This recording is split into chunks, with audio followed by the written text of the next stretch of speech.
Hello everybody. How are we doing today? I was trying to share some pictures that I had that I thought would be helpful for this topic, but I'm having trouble getting them off my phone, so I'm gonna try one more time. They're just really far down. There we go. Maybe this will work. But yeah, so we're gonna be doing orcas and what they call blackfish today. It's like an older term for, I guess, when people saw these animals, they thought, oh, that looks like a big blackfish. Or I think now it's more colloquially like similar to orca, but they're really, I don't feel like they're really that similar to orcas. I mean, there are some shapes that are similar, but yeah, they're kind of lumped into this category. It's like the false killer whale, which is pictured here, pilot whales, pygmy killer whales, which is funny because pygmy killer whales are not, like, I think killer whales are like in their whole other category. But anyway, I just thought we'd do all of them today. I threw killer whales in here, like orcas, just because I know people are more familiar with them and might want to draw them more than some of these lesser known species. But I think there's some really interesting shapes in this group of animals, and I really want to draw them. So I was looking at them a few weeks ago, and I just got really, really into them. So especially the false killer whale, you guys. If that's not a face that inspires art, I don't know what is. Look at that smile. Look at that smile. But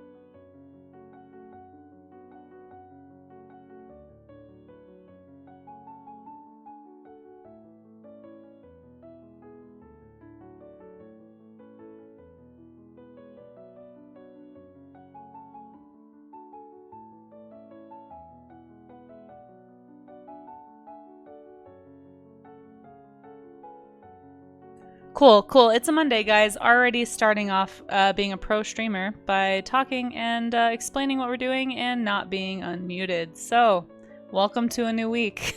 Can you tell I'm sleep deprived? Ay. While I was saying, I guess I'll recap because that was a lot of talking to myself, apparently. But today we are going to do... you could hear most of it? Wait, really? How? I thought I had not unmuted myself. Maybe you just knew what I was saying, because I say kind of the same thing. Also, good morning, everybody. Or at least good morning from Colorado. Maybe it's not morning where you are. It was just like the last thing you said. It's true. It's true. Probably true. I was just saying we are going to be doing orcas and blackfish today. The mic just blipped out for a few seconds. That's so weird. Okay. Alright, well I don't have to repeat myself then. I don't know why. I didn't touch anything. Alright, cool. Well, I'm glad you heard most of it. I'm not going to repeat myself. So, like, I'm trying to upload... I have a picture of an actual, like, skeleton, or at least a replica of a killer whale skeleton that I took at the museum a few months ago. And I think it's really cool. And they also had a display about orcas. And it had one that had, like, the musculature and the skeletal structure all laid out really nicely. So, I was going to go drop those really fast in... oh, that one place, Discord, in that place, in the stream event section, for anybody who wants some anatomical reference. I know I'm going to want them, and I figure since I'm using them, I may as well drop them. There they are, finally got there. Okay, let's do this one, and this one talks about the different kinds of orcas, and then this one. Alright, one of these pictures is going to be upside down, guys. I'm just letting you know. I apologize. I would have flipped them, but did not have time to do so. Alright, there they go. They should be getting uploaded. Woo! Oh my gosh! Diatom's attack! Hey! How's it going? Oh my gosh, good to have you here. You guys, you should all go follow Diatom's attack. Seriously, I was hanging out on their stream this weekend and they were doing... they were looking at things through a scanning electron microscope, which I still don't understand how that works. Somehow it uses electrons instead of light to look at things and super magnifies them that way. But it's really, really cool. And we were learning about diatoms. And if you like looking at cool things on Twitch, other than just games and art, obviously, definitely follow Diatom's attack. How was your stream? If you have any cool information that you want to share, what did you guys look at? Give us a little taste if you have time, but if you got a raid and run, I totally understand. You hate cool things? Well, You are a conundrum then, because unfortunately, that is what you do.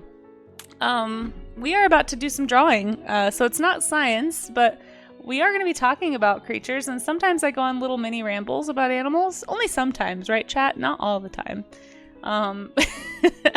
But yeah, we're about to be studying some orcas and some what is colloquially referred to as blackfish. So we were talking a little bit about the naming conventions of that. Very, very funny, very historic, and very inaccurate because they are neither fish, and also a lot of them are misnamed as like false killer whales and pygmy killer whales when they are not related at all to killer whales. They don't even really look that much like them. Like right here in front of us is a false killer whale. As you can see, it does not really look a whole lot like the killer whale that you see on the right. I don't know, maybe it's just me. I don't really see the resemblance other than maybe a little bit in the head shape. But it could be something that it's like when you would see them swimming, maybe they thought it was a killer whale because of the dorsal fin there. So anyway, we're gonna be doing some sketching. Yeah, go have some lunch. Oh my gosh, yes, please. And thank you for rating. I really appreciate that. Enjoy your lunch. Thank you for choosing me. And yeah, we're about to get started with some art here. For those who've never been here before, my name is Casey, and I do, well, in the mornings, like right now, we do warm-up studies. So I'll pick a topic. Sometimes we do like foundational art things like figure drawing and like perspective studies, and then sometimes we do studying from images. And I like to talk a lot about how to study a reference or something you're observing rather than just copying. And this is much easier to do if you're looking at something in real life, right? You can't really copy something from real life. When you're studying from real life, you have to study. You don't have an option. But when you use flat reference like this, like photographs, it's very easy to slip into copying versus studying. And so we talk a lot about that. And yeah, welcome. For anyone who hasn't been here before, if you want to see some of my work, I mostly do illustration, although I haven't lately. I've been doing some other projects. But this is the kind of work you can typically see. Let's look at the one that has some cetaceans in it, since we're about to draw some cetaceans. But yeah, I do digital illustration, trying to get into kids' books, graphic novels, just kind of anything, really, trying to get into the publishing world right now. Sometimes I draw some dinosaurs, you know. You might see me on some other science streams. I tend to hang out mostly on art and science Twitch and play silly music like the pirates who don't do anything. Welcome to my stream. Oh, and then we do here we do creature design. So we're actually gonna have a sea slug dragon day on Wednesday. So the first Wednesday of every month we do sea slug dragons. I look at sea slugs, nerd out about them, and then draw a creature based on the inspiration of that I see in the design. So yeah, anyway, that's what we do here. Sometimes sculpt too. Here's a sculpture I did somewhat recently. Almost knocked everything off of my desk just now. This is Harvey the Hadrosaur. And I have some others, but yeah, let's go ahead and get started. You're here just in time for the warm-ups. Let me close stuff so I don't crash my computer. Because, hold on, my computer's about to make a sound, just FYI, it's not your computer, it is mine. Don't freak out, that wasn't you. Okay, there we go. Anyway. Oh, and Paradox Moose came in with a draw me an animal redeem. So before we start on our studies, we will do that really fast. Uh-oh. Could not save. Why? Save as? Why can't I save this? Hold on. That was weird. Alright, well I saved it now. Somewhere in here I will figure out. And why be they so full of contradiction? Get in there, you. Okay. Oops. Oops. You guys, I can't function today. I'm so sorry. Okay. We're gonna do a draw me an animal really fast. Looks like we have a mandarin fish. I'm assuming it's a fish. I do not know what this animal is. And then we're gonna learn about it together. So if you know what it is, just don't tell me. You can draw along and guess along if you'd like. Or you can just go look it up and laugh as I get it totally wrong. Watch, this is one of those animals where it's like, oh, the word fish is in the name. But it's actually a bird. Let's see. Confirmed is real animal, thanks. So far I don't think is a taco. Yeah. So a mandarin fish. I don't know. I'm just gonna draw a fish, and then we're gonna go see. We're gonna go see what it is. So I have 5 minutes to draw this animal. I have no idea what this is. I'm guessing it's probably like a bird or a bug instead of a fish. I think this is one of those tricky names.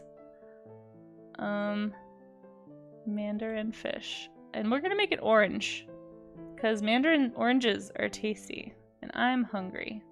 We're also gonna make it happy, because it's just real happy to have a name after an orange.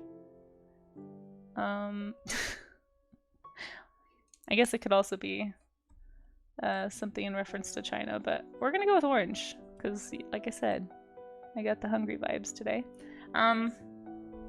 Yeah, the way it works basically is I'm gonna draw what I think it is just based on the name. Sometimes I get close, sometimes I don't. I have a feeling this is gonna be a don't today. I think I'm being tricked here. But we're gonna learn about the animal at the end. So stick around if you want to learn what this creature is with me, or just, look it up now. The only rule really is don't type any hints in chat.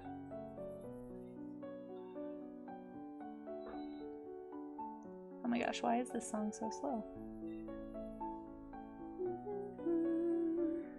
Alright, and let's just do kind of clownfishy but orange, because mandarins. Yeah.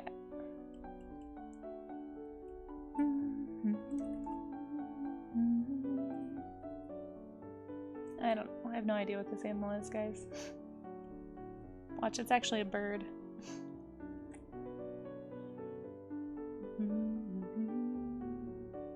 I don't know why I'm giving it koi fish patterns, but here you go. I'm gonna say it's this. Give it some shiny bits. Because why not? Why not? Okay, I'm very prepared for this to be a bird, guys, just so if you haven't picked up on that already. I'm preparing myself emotionally to be completely wrong on this. Alright, here's my little fish. It's mandarin fish, obviously. Definitely not a bird or a bug. I don't know. Bubbles. And, I don't know what other details to do. I did this too fast. I don't know what else to add. I've only been drawing for 2 minutes. Let's see. This could end up being my new favorite of its type. Oh no! Let's see. We'll find. I get the feeling that I'm gonna get a real low score on this one today. There we go. It's all shiny. I don't know what else to add. We'll add some little friends in the background. Yeah, little friends. Little friends. Also, hi everybody. I haven't even said hi to everybody yet, but just know if you're in chat, I am saying hello to you, and I will go back up and scroll up and say hi officially to everybody soon. Wow, that doesn't look like anything. Let's draw a better fish in the background. Boink, boink, boink. There we go.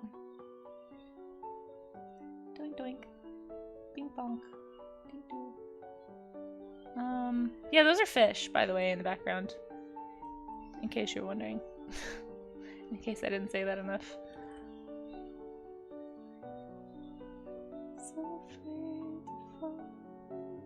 Alright, and then, yeah, there's some kelp or something. Okay, I'm gonna look up what this is, because I'm very curious. I'm preparing myself. Let's see. Let's see, guys. How did I do? How did I do? And this is something you can redeem once per person and 3 times per stream. So it's like every 30 minutes. Oh, it is a fish! Oh, it is a pretty little fish. Oh, actually, I think I have some of these in my Pinterest board. I just didn't know what they were called. Okay, so it's actually a fish, and it does have lots of spots. And there's orange. Okay, I did way better than I thought I was gonna do. I got the blue and the orange, just the blues in the background. Okay, very cool. These are really pretty. It's a type of frogfish. Okay, okay. It's also called the Mandarin Dragonette. It's a small brightly colored member of the Dragonette family, which is popular in the saltwater aquarium trade. Cool. They're very pretty. Let's save that, and maybe I'll remember the name next time. See, I think that's one of them right there. I actually think the picture of my fishes board is, in fact, one of these animals. Here, let's go look.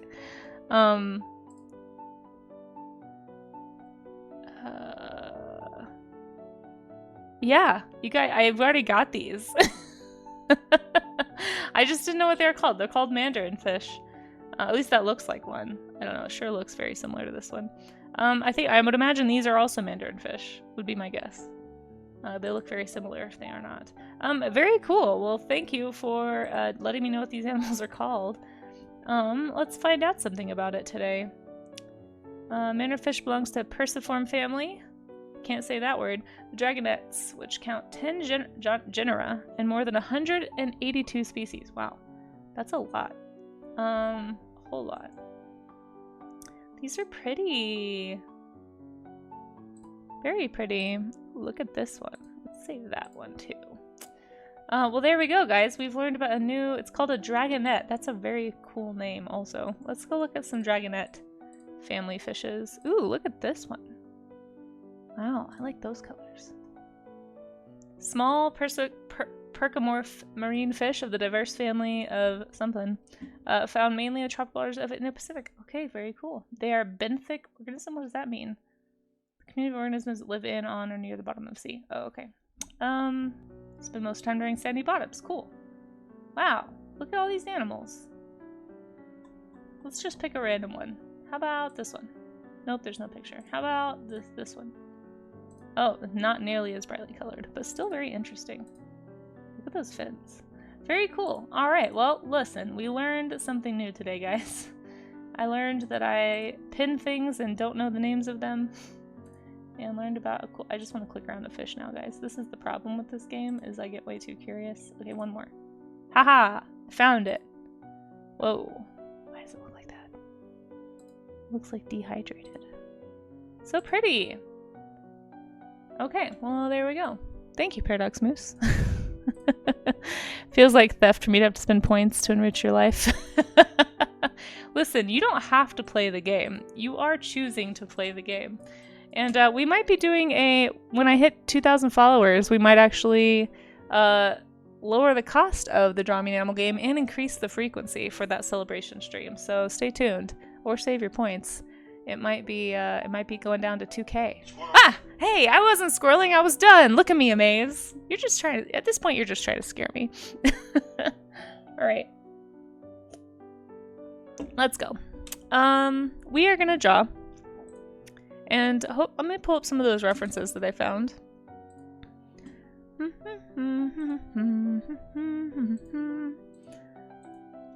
And let me say hi to everybody, because I haven't even said hi to everybody yet. And by the way, for anyone who's here for the first time, you don't have to wait on me to draw. What I usually try to say is just challenge yourself to try and do some sketching for 30 minutes. If that's all you can squeeze out today, even if it's not right now, we have a Discord where you can drop any warm-up studies. Just do make sure that you're putting studies in the warm-up studies section, not like stuff from imagination that you used reference as inspiration for. There's a difference there. What we want to try and do with these is encourage people, especially people who are artists or who are thinking about becoming or picking up the hobby of drawing or something, just encourage people to do some of that skill building and do some studying. We all love doing imaginative drawing. That's not the hard part of art. That's the fun part. The hard part is actually doing the workout, right? Like doing this stuff to make you improve and skill build. And so that's the purpose of what we've been calling the art gym. So if you want to help with that, or if you want to get some inspiration, go to the Discord, go to the warm-up studies section. That's where you can drop any studies you're doing. They do not have to be what I am drawing. You can do any kind of a study that you'd like to do. As long as it's work safe, I'd be happy to show it on stream. But what I'm going to be starting with today is, let's start with an orca. I'm going to do a little skeletal study. It's kind of what I normally do to get me started. So there's this really cool picture that I got to take at the museum of an orca skeleton. It was a really big overhead display. Hold on. Wait, what's going on? Where did I put... Wait. What's happening? I broke something. Hold on. Oh, I put it in the wrong place. Oh, gosh. Now how am I ever going to get it out of there? Ugh, guys, help. I'm so bad at things. There we go. Okay. Boink. Okay, there it is. Found it. I did it twice on accident, but there we go. Okay. Look at this cool picture, though. I'm gonna make it smaller. We don't need that whole thing.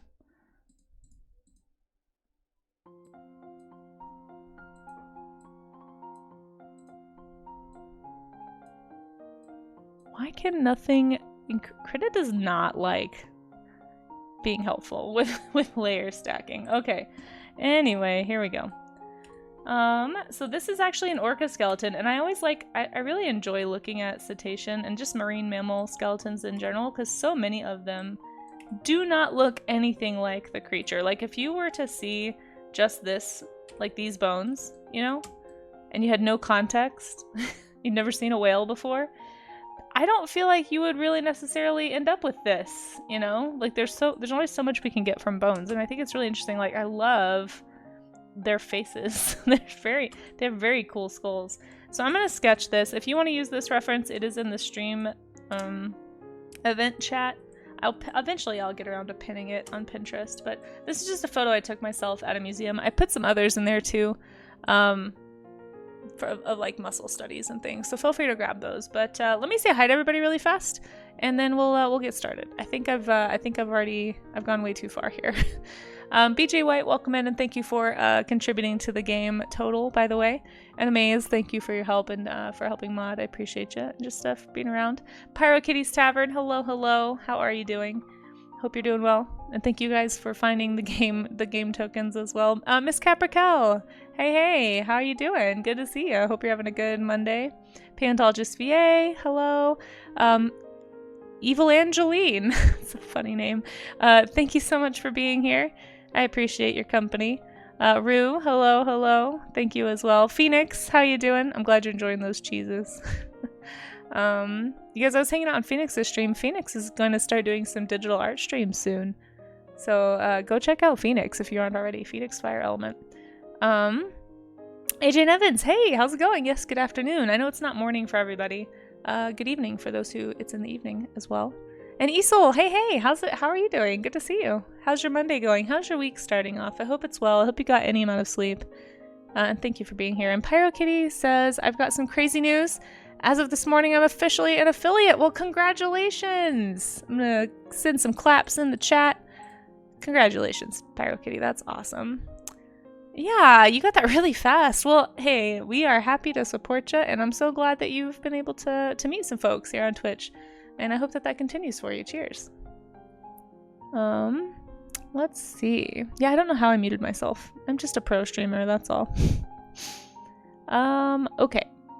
Going super good. I'm glad, Isol. And then, of course, Diaton's Attack. I know you went off to go eat lunch, but thank you so much again for the raid. I really appreciate that. And for anybody who's still hanging out from Diaton's Attack's raid, thank you for giving me a chance, even though it's taken me a million years to get to the thing we're supposed to be doing.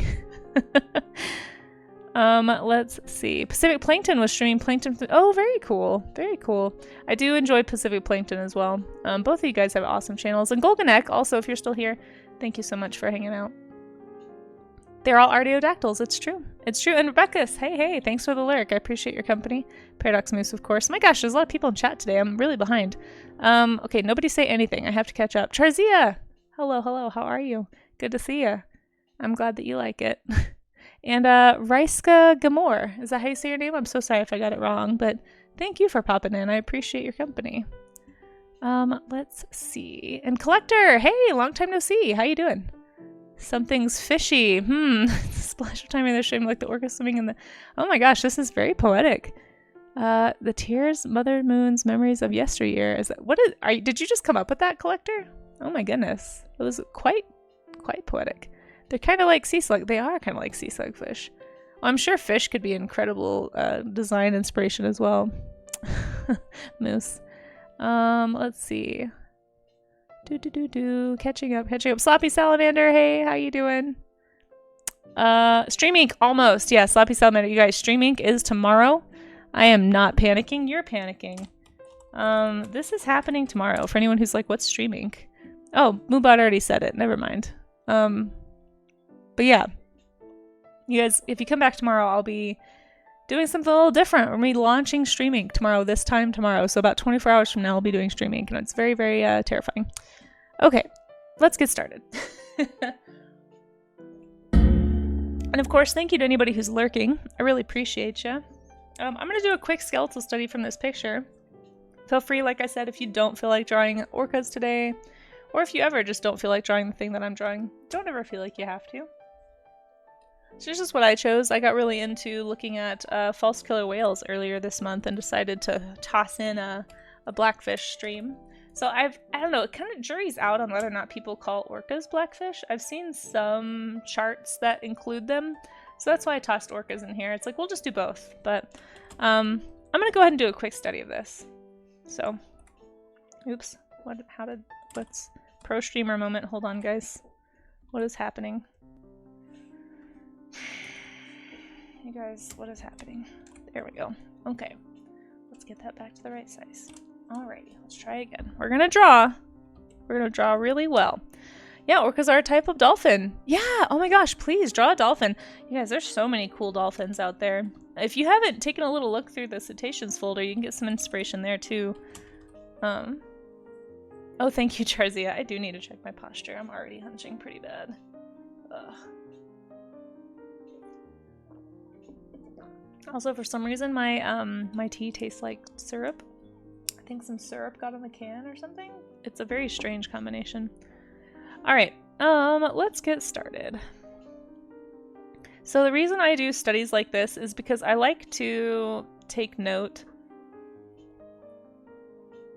I like to take note of proportion. Now this is kind of an angled, like I took this photo at an angle, so it's not probably the best for studying proportion just because it's going to be a little rotated. It's not like a direct profile image, but I still think it does it. I don't know. It's a very impressive looking skeletal structure that I wanted to look at. So, you know, and I always take pictures saying I'm going to use them for reference, and I rarely do. So we're going to do that today. But one thing I want to note is, if you didn't know this already, inside of the flippers of marine mammals, they have hands. They've still got the same skeletal structures in there that we do. They're just kind of in different places, and those they make different shapes. But you can see there's like a shoulder blade. There's still a little tiny elbow. I mean, all that stuff's in there, and just taking note of that kind of thing is really going to help you when you go to do your drawing from reference, because then you can kind of figure out where things go based on the placement of the skeleton. Hey, Charlie's Dragon, thank you so much. And Charlie's Dragon, I don't know if I said this on the last stream, but thank you so much for that sub. I have a reading comprehension problem, I guess, because I did not see that you subbed in advance. Thank you, by the way. You did that right at the end of my little, like, pseudo sketchathon. So if you have any, like, a sketch request you'd like, I would be happy to draw for you. But I really appreciate that support, and also I hope you're doing well. I will be doing, thank you by the way to anybody who showed up for the sketchathon and just kind of hung out and helped me get ideas and all that stuff. I'm still doing some planning, but that was actually a really good test run for something like that, and I'm thinking probably next month sometime I'll do an actual, like, official planned and announced sketchathon to kind of give people a heads up that I'm doing it.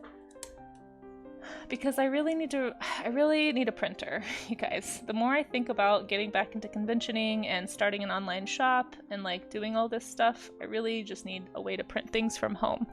So that's what I would be raising money for. Oops, I'm so sorry. I actually just realized I still have that. Please ignore. We're not doing the sketchathon right now. I forgot that was on the top. Pro streamer, guys. I don't know what I'm doing. Anyway, but thank you to anybody who did come and hang out for that and help out. And for anyone who subbed also, that was super helpful. I know right now Twitch is doing that sub special. I think today's the last day, actually, where Twitch will just randomly gift subs if people gift subs, which is kind of crazy and interesting. Do they do that often? I don't know. I'm too new to Twitch to know. Is this like a thing, or is this just the month of September this year? Anyway, so that helped a lot for sure. Making Twitch give me the monies. Give back a little of what they take from my subs, you know? Pro tip, nobody thinks they know what they're doing. Well, that's good. It sure seems like people know what they're doing. I'm watching other people's streams. I'm like, oh my gosh. How do you do these things? Like, how are you so pro? One day I'll be a pro streamer. Not this day, though. Definitely not this day. But thank you, Moose. I appreciate the sentiment there. I'm gonna put this on randomize because I feel like we've heard these songs a few times. I keep forgetting to hit shuffle when we start the stream. Oh, that's too generous, Pirate. I think that you got the highest. I think that's the highest the percentage can be, is 87%. I don't, I disagree, but I disagree. I think you need to rerun those numbers. Let's rerun that real fast. That's not true. Hey, Melimini, how are you doing? Having a good circle of streamer friends is helpful. Yeah, that's what I've learned this year, Melimini. By the way, guys, if you're not following Melimini, one of the main organizers of Stream Inc., which is starting tomorrow, and I'm not nervous, not even a little. Paradox Moose, no, that's false. You take that right away. Don't lie like that. Tomorrow, I know, 24 hours from now, guys, I'll be doing the streaming like launch, I guess. So I just want to make sure I don't do anything. I don't know. If there's anything in particular you need me to do or mention, Melimini, just let me know. I feel like yeah, I just want to make sure I'm not starting things off poorly. But yeah, we'll be doing streaming tomorrow, guys. And having, yeah, for sure. Melimini, I think I give all credit to my mods for this stream being even remotely successful. Like, Amaze does so much, and all my other mods that pop in when they can. Like, we used to joke that this wasn't really my stream, it was Amaze's stream, because he just knows how to do things, and I'm like, I'm getting better, but I definitely still struggle. Here to just enjoy stream. There's no perfect anything for streaming. That's good. That's good.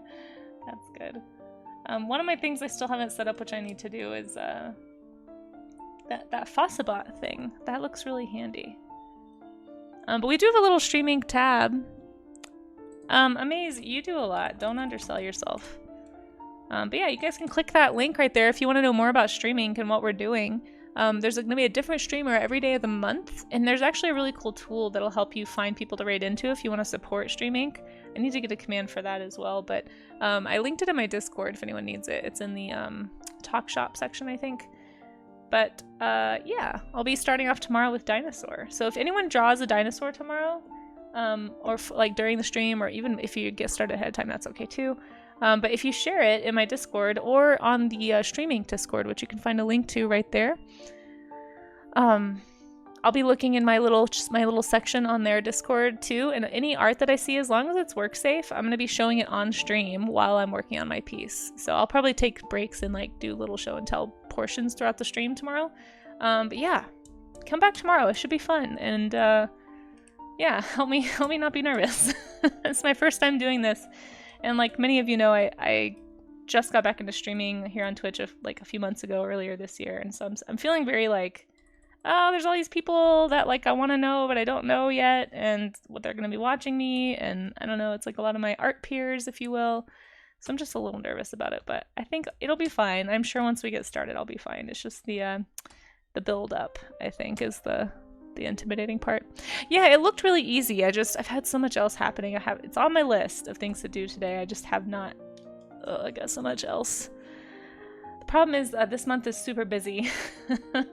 And so that's, yeah, part of why I asked to go a little earlier in the month. Because I have a lot of other things, but it's okay. It's okay. We're gonna get through it. So all right, we've done our anatomy study, or at least I have.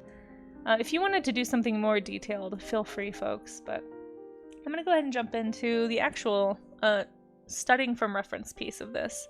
So one thing I always try to remind people to do is to look more at your reference, or if you're drawing from like observation in life, look more at the thing you're drawing than your paper. Try really hard to focus and actually look and observe, because all art really is, like when people say someone's a good artist or good at drawing, all you're really doing is training your observation eye, right? You're just training your eye to notice detail, like noticing these caustic reflections, you know, on top of this creature, and how they kind of, like, how do they bend around the form? Like, what does that tell me about the form? Like, I know this is a 3D animal. How can I use these things to make sure that it looks 3D when I draw it?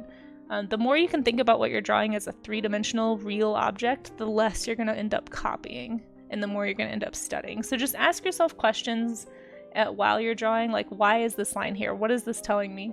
Like, what's the distance between these objects, and how can I make sure my proportions are right? You know, all that stuff. If you just get in the habit of asking yourself questions as you draw, you'll find that you're able to kind of more quickly over time draw things dimensionally when you're looking at a reference instead of just copying. So like, I'm not worried about copying these lines exactly. I'm looking at this and I'm saying, what's the shape I see? I see this big, you know, we got this huge rib cage, right? Where do I see that? I see the implication of that right there. You know, we've got this huge head. Like, what's going on under this blubber? Those kinds of things. So hopefully that's helpful for anybody who is maybe new to drawing. That is one of my goals for these streams, is that they are encouraging people to pick up a pencil and just try. But yeah, I hope that makes sense. And if anyone needs elaboration, I can try my best to elaborate. I always try to say, like, I'm not a pro. I'm not like a professional anything. I'm just here trying to learn, and I'm inviting people to learn with me, and we can all just kind of keep each other accountable and level up together at the art gym, right? That's what we're here for. So if you want to join in on that, feel free. Sloppy says, now are we restricted to Mesozoic dinosaurs? No, not at all. You could do anything, Sloppy. Yeah, whatever dinosaur means to you, whether it's like ancient creatures that are extinct or modern birds. I mean, birds, we talk about that a lot here, and I'm sure you, of all people in chat, know birds are dinosaurs. They're part of Dinosauria because it's, yeah, any bird could be a dinosaur. All birds are dinosaurs, not all dinosaurs are birds, but my prompt is dinosaur. So you could do dinosaurs of any kind, you could do modern birds, you could do something that's old, that's like a common association with the word dinosaur. Like, there's a lot of ways to take the term, and I'm hoping that encourages people to like get creative and do something that inspires them, right? So, but yeah, if you feel free, whatever that word makes you want to draw, go for it. It can be as imaginative or as grounded in reality as you would like. Being cheeky is fun. Oh yeah, no, it does not spoil it at all. Not at all, but thank you for asking. Yeah, because I'm sure somebody else maybe had that question, so thank you for putting it out there. And that's true for all of the streaming prompts. Like, if there's any streaming prompt that inspires you to do something that might be a little off the beaten path of maybe what you think the average person reading that prompt would think, that's great. That's just you being creative. You know, we want to encourage that for sure. Okay.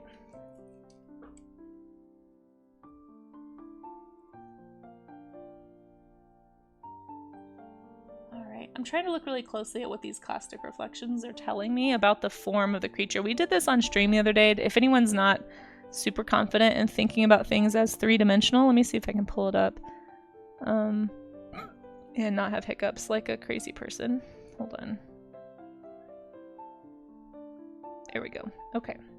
But yeah, we talked about contour lines, about how you can look at objects and draw them, like, think about the contour, think about the volume of the image you're drawing, especially when you're working from a flat reference. I really liked the way this person broke that down. So you can really see like how foreshortening works, and if you keep in mind that this is a real dimensional object, you can kind of make lines like this. So you can go back and watch this. There's a VOD up, I think, still, or you can watch it on my YouTube channel if that would be helpful for you. But try to do that if you can. Oops, what happened to my... Hold on. There we are. But yeah, I'm looking at these caustic reflections on this creature. Caustics, by the way, are, I know that sounds really bad, like fire, but it's also another word for like these refracted light patterns that happen underwater. But you can see how they're like wrapping, they're almost doing this naturally. They're wrapping around the creature, you know, because they're hitting an angle, and they're kind of, because it's a surface like this instead of a surface like this, it's stretching out that reflection. Right, so thinking about why that happens is what I'm talking about as far as thinking about form. But you can really see kind of the contours of this three-dimensional creature just because of those caustics are almost doing that. So again, as you're drawing, just something to think about, you know. Being yeah, for sure. Hold on, I gotta hydrate. Also, don't you guys forget to hydrate too. Whoops.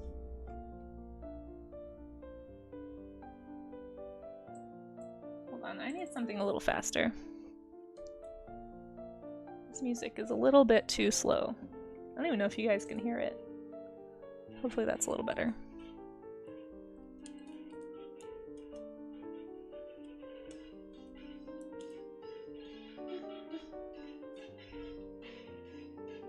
Oop, that might be too loud. Hold on.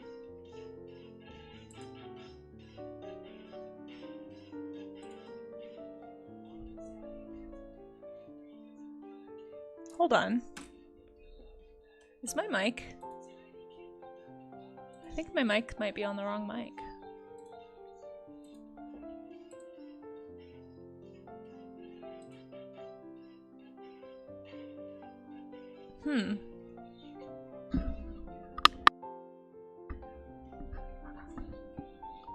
Oh shoot, are you guys getting an echo?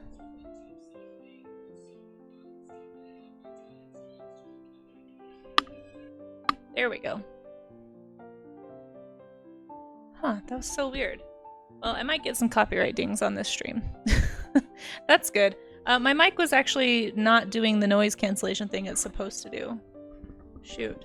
Alright, well, hopefully I don't get too many. We'll see. Thank you guys. I'm glad you don't hear an echo at least. Yeah, it's not supposed to actually be able to pick up on my speaker. That's why I got this mic. But I guess I had turned that feature off somehow. I'm really not sure. Oh well. We'll see. I guess we'll find out. Okay. And also, share. I really like your name. Is that Sharing My Art? I really like that. Welcome on in. Is that a last name or something? You don't have to answer if you don't want to, but it's very funny. And well, and I'm glad to have you here. Thanks for hanging out with us. Hope you're having a good one. What's your last name? Yeah, nice. That's awesome. That's awesome. I had a friend with that last name in high school. That's what it made me think of. Very cool. You wonder if that happened when it did. Yeah, maybe, Pyro. That's a great point, actually. Maybe that is what happened. I don't know. It was really weird. I shouldn't be doing that stuff. Alright, let's move on. I think I've sketched this one enough. I want to draw. Let's do one more orca since I've got orcas here, and then I really want to jump into these false killer whales. This is really the animal that got me wanting to do this. I think these look so cool. Like, look at this face. It just screams character, right? There's a lot going on here. So let me draw one more orca really fast, and then I want to do some false killer whales because I think those will be a really good time. Also, sorry for my raspy voice today. I think I might be getting a little bit sicky. Unfortunately. Also, it is extremely weird that my tea smells like syrup every time I take a drink. I'm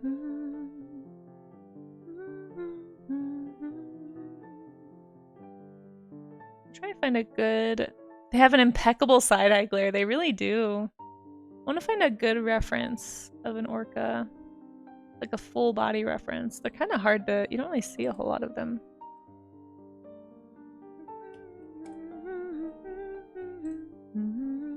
Also, Zirkachik, hello, how are you? Or maybe it's Zikachik? I'm not sure if I said it right. But it's good to have you. I'm gonna call you Z. Let's see. Ooh, here's a nice orca. It's not a full body, but it does have a nice open mouth. Also, if you haven't poked through my orca reference folder, I found some pictures this morning of a white orca. There's a few of them. One of them is like frosted, so it's like this grayish color. Really interesting color variation. Kind of want to paint it. I'm not gonna lie. Okay. Yeah, that was a good one.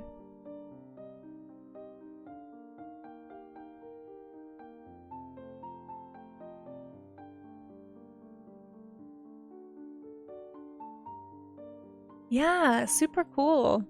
That's funny that you were looking at them too, but yeah, they're really, really neat looking. Alright, I think I'm gonna use this picture. I was trying to find a full body, but I actually really like the angle of this one. Zix Krychek. Okay. Zix or Z. Okay. I'll try. Zix. Okay, Zix. Zix. It's like six, but with a Z. Okay. Cool. Well, I'll do my best, but thank you for being here and tolerating my inability to function. Hope you're doing well. Yeah, do you guys want to see? In case you're not looking at my Pinterest, here is... I mean, look at this animal. Such a cool picture. That's an orca. It's called... They're calling it a white or a frosted orca. But here's a couple that are white, like totally white. They're more of a yellowish. Really, really pretty. I just love the... I just love that soft gradation from that dark face. Again, guys, as always, I'm a sucker for a seal point. I can't help myself. Like, anything that has like a dark tips and a white lighter inside, that's, I mean, a dun color, basically. That's kind of my jam. But, I mean, look at this. Cool animal. Wow, that's so interesting. Okay, there's one that's totally white. What is this? This is not a... Is this a... Wait, is this a pilot whale? It looks like a beluga, but I don't think it is. It has a pilot whale head shape. Yeah. I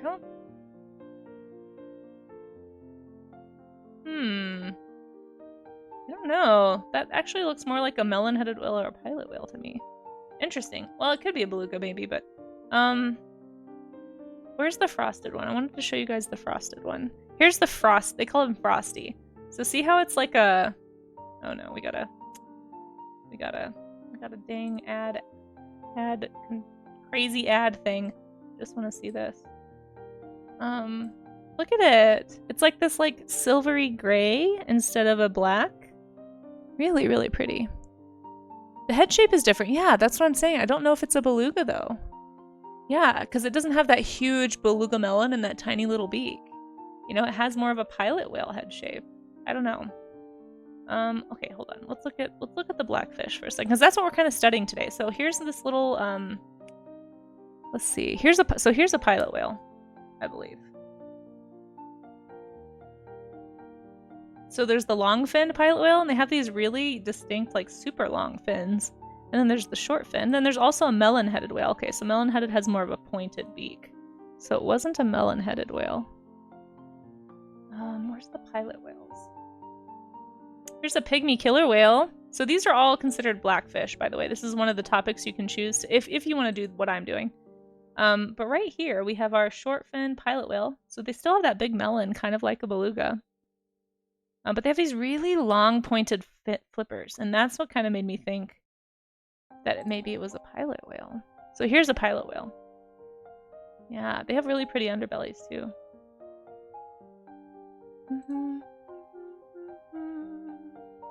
Such cool creatures, guys. And I feel like these guys don't get enough love because they're kind of a solid color, so maybe they're not as interesting to look at, you know?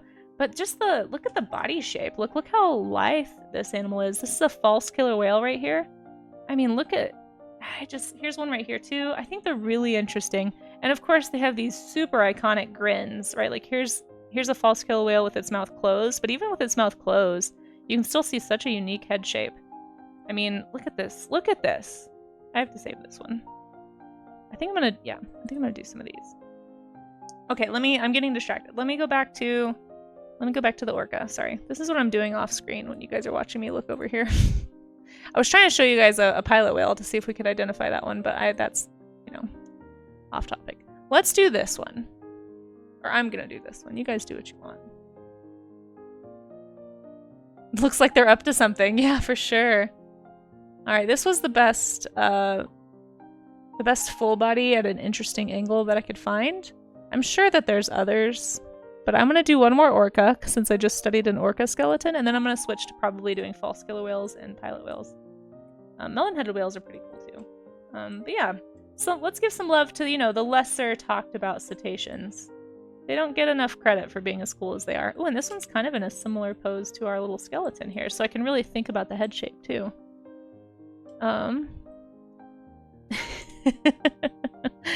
Let's see. Oh, I missed a lot of chat. Hold on.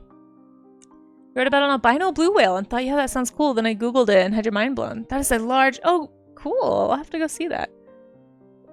Okay, sounds good, Z. I appreciate that. Okay, let me catch up. Let's see. Scientific. Oh, we have scientific fun facts about orcas from Kev. Hey, Kev, how you doing? All right, prepare yourselves, guys. These are absolutely scientific facts about whales. Ready? Specifically orcas. Alright, first one. Hold on. It keeps putting me on the wrong thing here. Make that a little smaller so I can see it better. No! Oh my gosh. 8. What is going on, you guys? Why can't I do things? There we go. Okay. Let's read facts. Facts, facts, facts. Scientific fun fact about orca number 1. Orcas are commonly called the murder fish in scientific communities. Yeah, that checks out. 2. All murder fish are innocent until proven guilty in a court of law with an unbiased jury. The glove doesn't fit, they get to— oh my gosh. Kev. 3. Many little fishies are afraid to walk alone at night and encounter a murder fish. This is profiling and wrong. It's 2024, people. Let's not get false assumptions based on the shade of a person or fishes. It's true. It's true. 4. Sometimes they do cool tricks at the pool. It's true. All of these are facts. Yeah. Yeah. And to be fair, orcas are known to be intense predators. They're sometimes called an actual fact, sometimes called the wolves of the sea. They hunt in packs. They are very intelligent creatures. Have their own cultures. They're starting to discover about orcas specifically. Like they have like cultures within their own pods and within their own like regions that differ from each other. Really fascinating stuff. Very, very smart. Beluga looking, yeah. They get to lock the fish, yeah. Hey, Genie Problem, how you doing? Neil, hello. Wonder if it could be a hybrid. It could. That's actually a good point. Yeah, I have some pictures somewhere in my cetaceans folder of a wallfin, which is a false killer whale mixed with a bottlenose dolphin. It's something that doesn't happen very often. I think it was actually an accidental birth in a captive program, but yeah, they look a lot like false killer whales. Really interesting. Hey PJ, how you doing?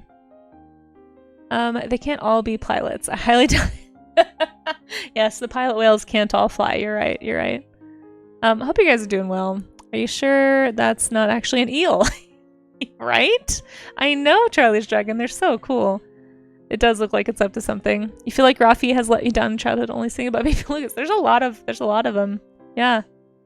Make that pick a hello there channel point redeem. Which one? Which one? Is it Migaloo, the albino humpback whale? That was the whale I was shown when I looked up albino blue whale. Oh, interesting. Yeah, I think I have a picture of that somewhere. Unless those murder fish are French, in which case they would be guilty until proven innocent. Oh gosh. Gonna start calling them murder fish. Yes, thank you, Kev. You started a trend. Some are also known to celebrate Christmas. Wait, what? May I refer you to scientific fact until no matter what their rude title may be. I think killer whale was— that's true. I shouldn't call them killer whales. Was first whale killer. Oh, interesting. I didn't know that, Charlie's Dragon. They sometimes kill the calves of larger baleen whales. I did know that. Yeah. Yeah, they go after baby humpbacks and blue whales for sure. They are pretty vicious. I know, Kev. I know, it's crazy. We're almost already at 2K. Thank you everybody who has hung out with me or like recommended me as a raid target or talked about my streams. Seriously, like I'm blown away. We're gonna be doing a 2K celebration when I hit 2K. I mean, I'm hoping I should say if, but hopefully we'll hit 2K. And I'm thinking of doing like 2K themed rewards, which I think would be fun. So we can talk more about that at the end of the stream, actually. And if anyone has ideas, like stuff you'd like me to do to celebrate, please let me know. I'm collecting ideas for that and also for a sketchathon, like for goals. So if anybody's ever seen, artists especially, but anybody doing like goal markers for stretch goals and stuff, I'm trying to think of fun ones. We did like a little trial run of it on Saturday and it went really well. Definitely better than I thought it was going to. And yeah, anyway, we'll see. Orcas are natural predators. Or moose. What? It really is, PyroKitty. I am so grateful for each and every one of you. Even if you just lurk and you don't talk a lot, still, you guys are really helping me a lot. Like, this has been a super encouraging year for me as an artist. And I truly cannot say thank you enough, I feel like. Almost 2K. Yeah, it's crazy. And to think all these people come for your scientific fun facts. That's true. They sure do. I know, Kev, I wouldn't be here without you. It's all because of your facts. You and Amaze helping me with moderating and fixing my mistakes. It's all you guys. And I can't thank you enough, guys. Truly. No, but in all seriousness, I really appreciate it. Okay. I am struggling here. Hold on. I gotta take my own advice here. I'm gonna really start thinking about the dimensionality of this. You can see a lot of like implied muscle right here. And not implied, but like you can see the muscles moving within, like flexing to make this jumping pose. Like there's a really strong one right here, like paying close attention to that stuff. And there's some foreshortening going on too, because we have this like contour happening, right? So it's this round object that's sort of we're seeing in foreshortened perspective. So it's a little bit tricky. Yeah, go lurk, Pyro. Thank you so much for being here. Appreciate you. Take care of the doggo. Zix says, I learned moose swim to eat sea kelp and are hunted by orca. Oh, wow. So there've been orca that have eaten moose? Oh, that's interesting. That must be happening in like Alaska or something.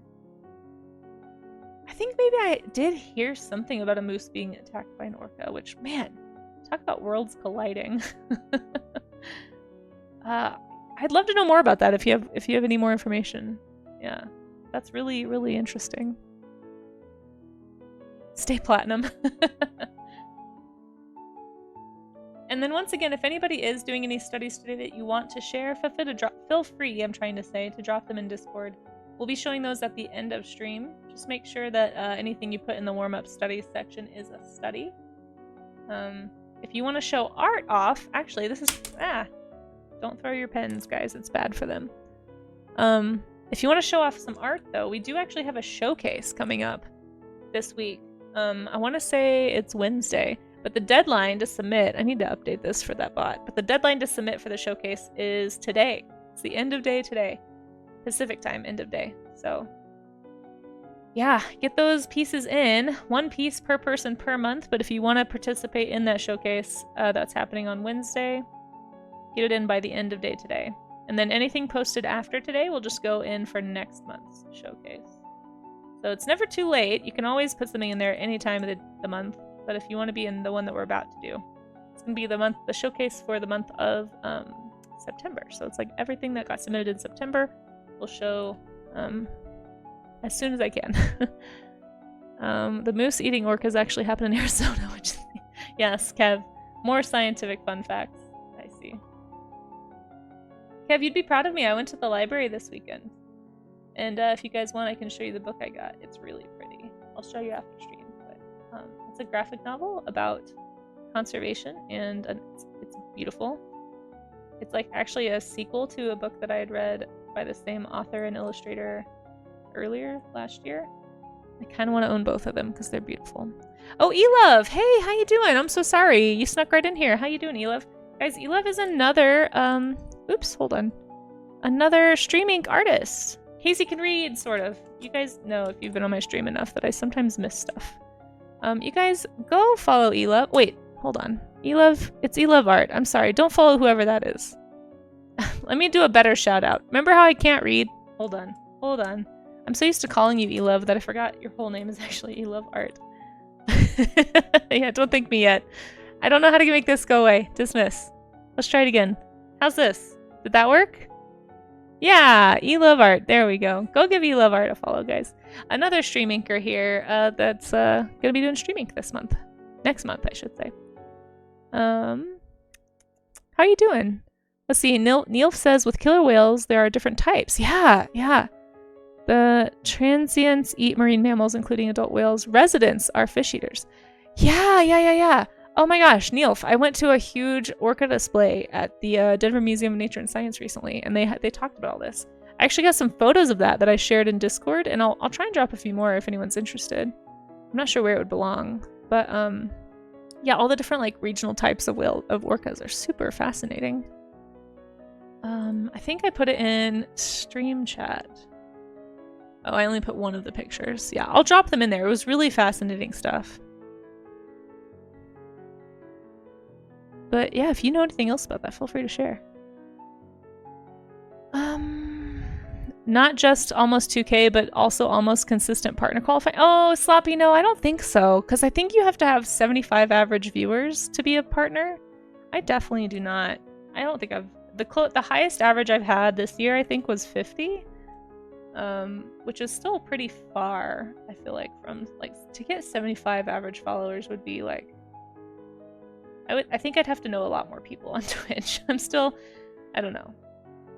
But yeah, like, raids help with that, so thank you to anybody who's ever raided me. Like, talking about my stream helps with that. If I ever get to a place where I think I'm ready to do a push for partner, I think I would need to be averaging, like, just under that before I felt ready to do it. Because I don't know. Yeah, I don't know. That feels like a pipe dream, honestly. But thank you for believing in me. Just like Belint. Yeah, not there quite yet, but growth curve has been pretty steep. Has it? Yeah. I just can't stay out of other people's chats. I think that's really the trick on Twitch, is just get to know people. You'll find your people, and like then everyone here is really nice, especially in art Twitch and science Twitch. Like, everybody's so supportive. It's kind of incredible.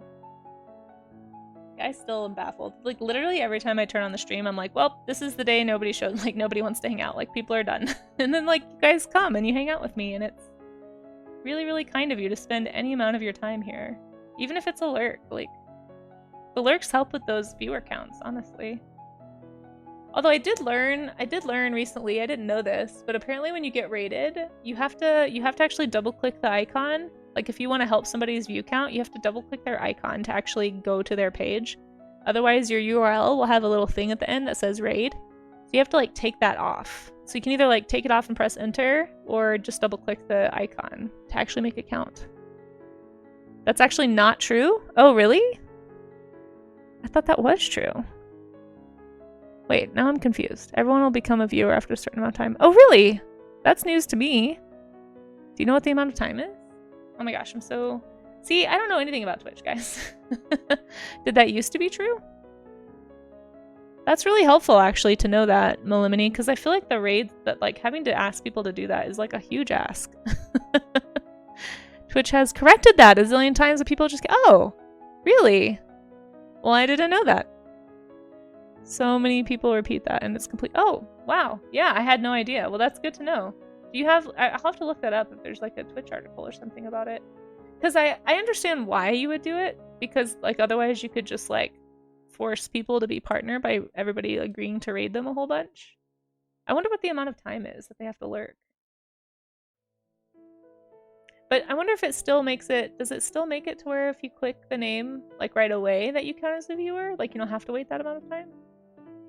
I don't know. I have a lot of questions. I'm still new to Twitch. And raids don't count toward partnerships unless people stay. It's somewhere between 5 and 10 minutes. Okay, good to know. Well, thank you, Melimini. See, learn something new every day around here. It's by IP address. Oh. Yeah, you do have to fill out an application. So actually, somebody we know who sometimes lurks in chat. I need to check in. I think he just finished his partner push. But Irish John Games, he has been pushing for partner. And so he basically applied, because it says in the, like, it actually, or at least it used to say, in the, like, benchmarks or whatever, like, you have to be average 75 viewers for a month. So he hit that, and then he applied, and they said, actually, we just changed it to 2 months. So he had to do it for 4 more weeks or something. Something like that. I could be off on the numbers, but it ended up being a really long partner push.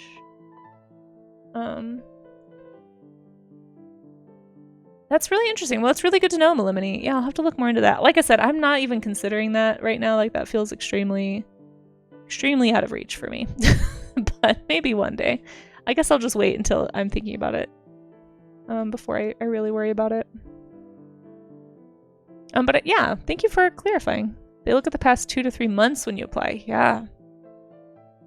Yeah, basically, that's kind of what he said, too. I don't know. Anyway, it's confusing, because at least on my end, when I see the achievements thing and the partner push thing, it says you have to average only for a month. But I think they said they were going to change that at the end of this month to make it reflect the new policy or something. Or at least reflect that policy. Maybe it's not new, maybe it's always been there and they just don't advertise it. I don't know. I can barely understand how to get my stream going. I'm not super worried about all that stuff just now. But it is interesting to think about. Get an email from them when you qualify for the application. Oh, interesting. Huh. Well, did not know any of those things.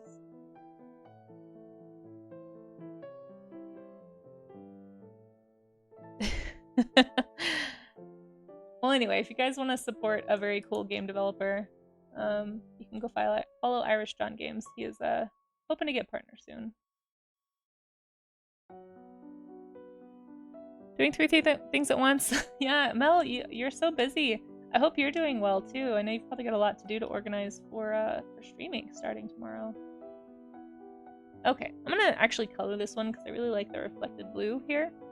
And then I'm gonna do some false killer whales, and then we'll get to what you guys are drawing. So I'm gonna say maybe around 11:30, I'm gonna start looking at stuff from the warm-up studies section. Yeah. Yeah, for sure. For sure, yeah. A link would be great. That way we could, like, spread the word. Let's see.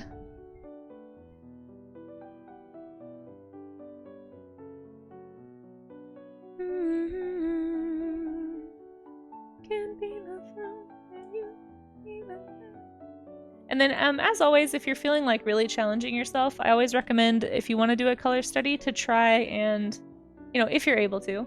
Obviously, if color is an issue, it might be a little hard.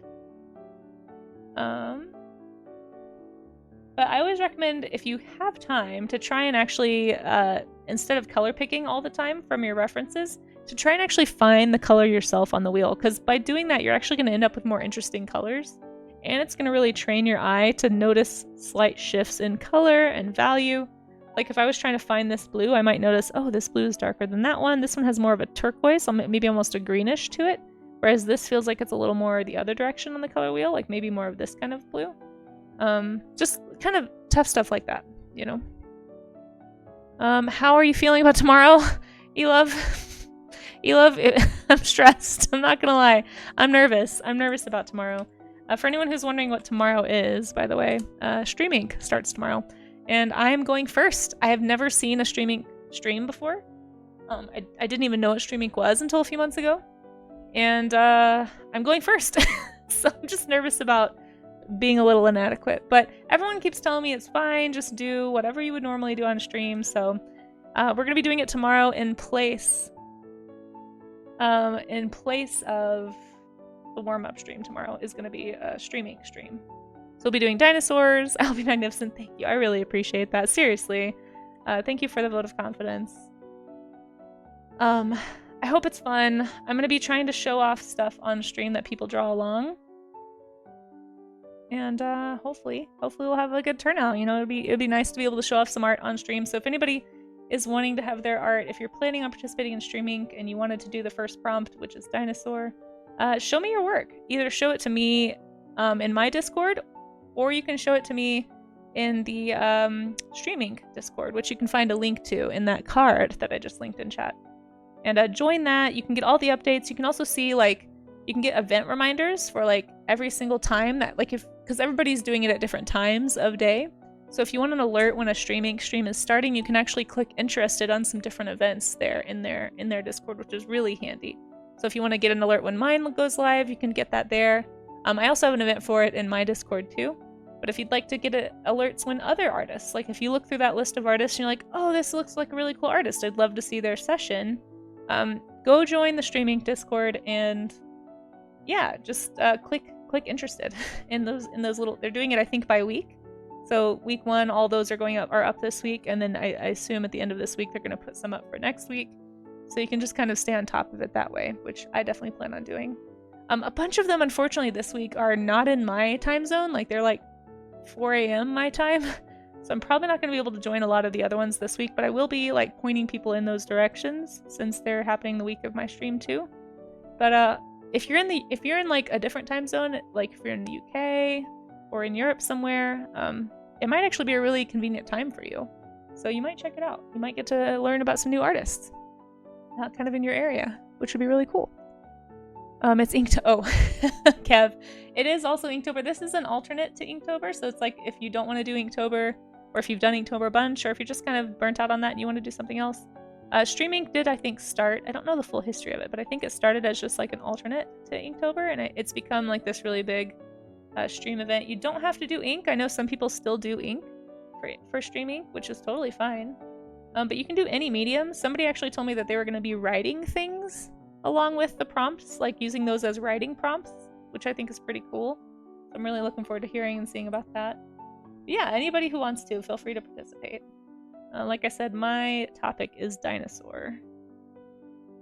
I love these like muscle lines here. These are really cool. Let's see if I can figure out how to like apply those here. You got it. We don't want 31 events listed. Well, yeah, that would be super overwhelming. Yeah, for sure. I think there is a list somewhere on the Discord. I feel like I saw. And you can like see everybody. I don't know if it lists everybody's time, but there is like a list somewhere where you can find links. And like I said, in the card as well, you can find links to everybody's Twitch. So feel free to go check out some of those streaming artists, guys. It's a flying fish. Hey, Shiratoshi, how are you doing? It's good to see you. Guys, Shiratoshi is killing it. If you're not following Shiratoshi, you are missing out on an amazing artist here on Twitch who does incredible work all the time, constantly streaming. Very much an inspiration to me. And the bustles do, I know, it looks like such a strong animal in this picture. I'm trying to capture even a little bit of that here. I don't know if I'm doing a great job, but I'm trying. Yeah, the card, exactly. Yeah, how are you doing, by the way, Shiratoshi? It's good to see you. Kev says, you'll be great. Just remember scientific fact number 1. Just be yourself and have a good time. Aw, Kev, that's so cute. Thank you. I appreciate that, Kev. That is a very scientific fact. I do need to remember that more. You get a Vikita heart for that.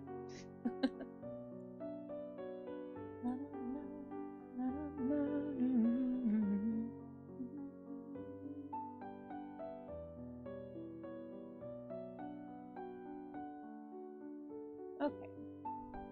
Doing good, just seeing what amazing artists are up to for inspiration. Oh, well, thanks.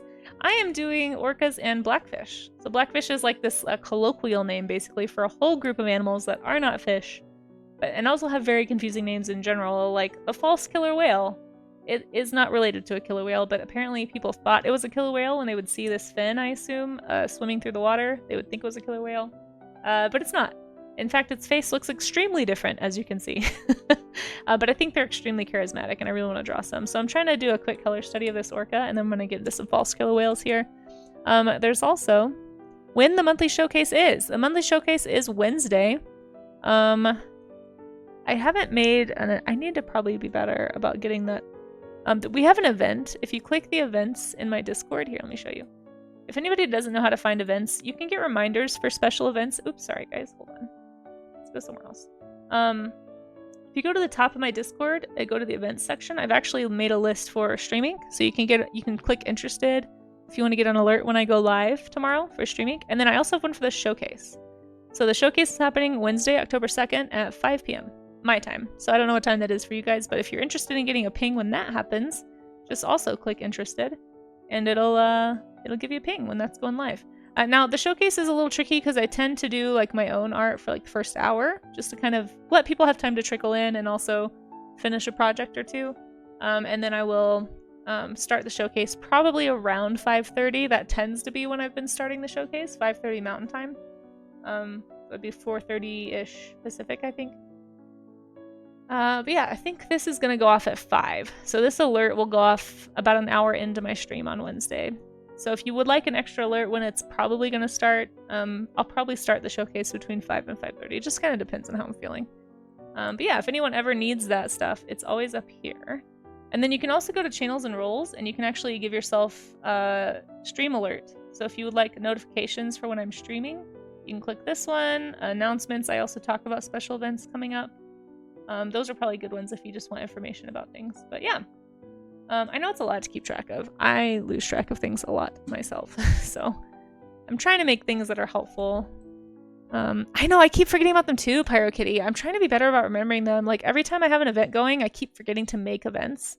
So one of my goals for the rest of the year is to try and be a little better about that. But it is a pretty useful feature if you have a community Discord, which is what I set mine up as finally.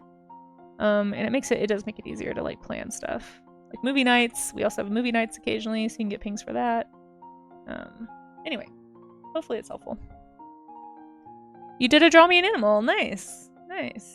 Very cool. Which animal did you draw? Let's see. Shiratoshi is famous, and if Shiratoshi isn't famous, they're about to be. By the way, guys, if you aren't following Shiratoshi, I don't know if we got you a shout out, but there you go. Definitely go fix that, guys.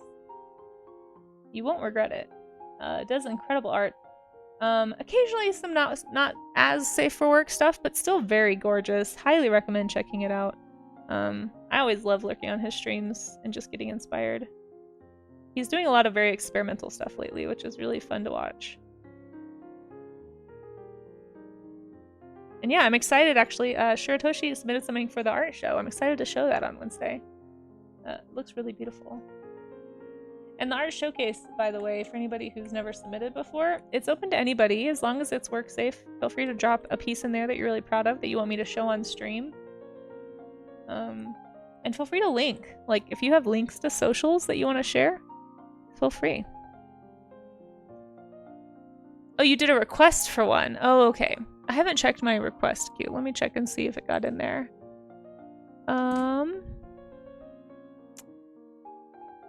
Oh, I do see it. I do see one. Although I'm only gonna, you can only do one at a time.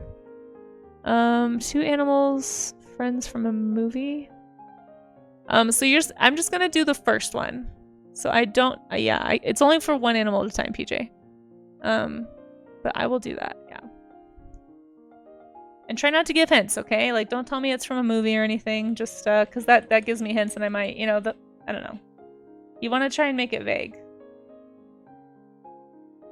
But that's okay, there's lots of movies with animals. That's not that bad of a hint. Let's see. Yeah, usually just submit the name of the animal, and then I just have to go with it, you know? I am not too kind. No, no, no. You are very skilled, sir. I'm just telling the truth. The people need to know, Shira. The people need to know. Let's see. Yeah, I figured it out, Amaze. It's like we don't give hints every time we do this or something. Let's see. Hey, Kiwi, how you doing? Good to see ya. Alright, I'm getting too caught up in this. I want to draw a false killer whale now, so I'm just gonna move on from this guy. I'm sure I could keep going, but... I'm sure I could keep going. Ha ha ha ha. Sorry. I'm sleep deprived. I think things are funny when they're probably not. But I do really like that reflective lighting right there. I kind of wanted to think about that. This is a lot of really good bounce light coming off the water here. It's also a great splash study down here, but I don't have time to do that. Here, let's do like a very silly version of one. Boink, boink. Hold on, that's black. That's not white. There we go. Yay! Splashes! Yay! Color! Wow! Explosion of water! We should do another, elemental study. What do you guys think? I feel like we need to... I want to do splashes. I'm really not very good at splashing water. Right, Cher? Yeah. The reflective light is really pretty in this image. Yeah. But see how the water's... You can see it like clinging to the tail where it jumped out, and it's like got these little... There's so much going on, you know? I really want to study like splash effects, I think. Maybe we'll add that to next month's study list. And by the way, I'm about to make next month's list for warm-up studies. So if anybody has a topic that you feel like we should study or that we haven't yet, I'm gonna throw some foundational stuff in there, maybe some more tutorial stuff if you guys want. I don't know. I'm trying to like keep it a little more varied, and depending on well, I don't know. And we might try to do like a sketch stream, like an IRL sketch stream. That's okay, Isel. I'm glad you like it. And also, thanks for lurking, as always. I really appreciate you. Shells? Ooh, that's a good one, Melemony. We could do shells. Shells are really pretty. We've never done that. You know, another one we haven't done is food. I feel like food would be a good one, because, like, you put food in illustrations a lot, and I feel like I don't know if I've ever actually studied food. So that could be a really fun one, and then people could, like, draw their favorite food or something. I don't know. Maybe I'll write these down. Shells, food, splashes. Yeah, let me know. And also, guys, if you are not following, be at Isel. You're missing out, friends. Isel is an incredible realist painter, does oil painting, all kinds of fantastic stuff over there. You're not gonna regret a follow for Isel. Also, just like a really fun person to hang out with. Always gives me so much energy. and makes me feel so inspired every time I'm on her stream.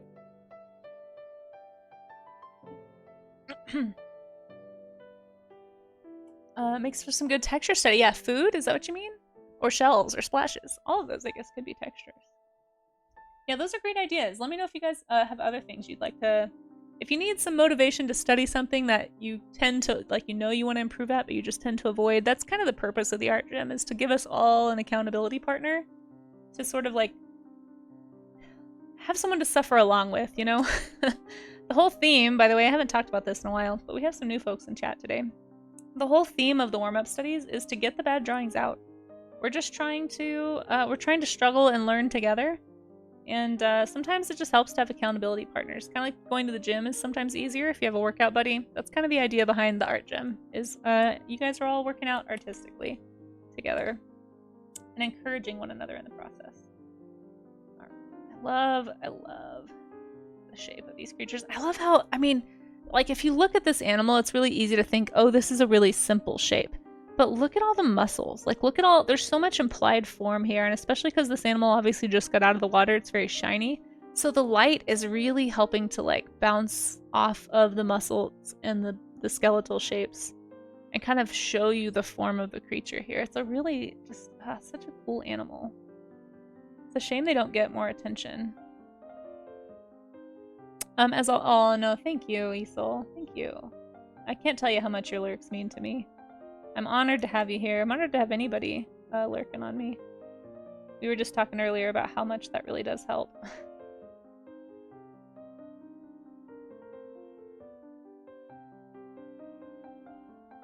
Alright, so I'm trying to think about muscle in these critters. That nice, like, flat, pushed up off the ground here. Such great shapes and lines. You can really see, like, the rib cage even right here, you know? And the way that it's supporting itself on its little hands, its little flippers. Whoops, gotta sneeze, hold on. Let me see if I can mute in time.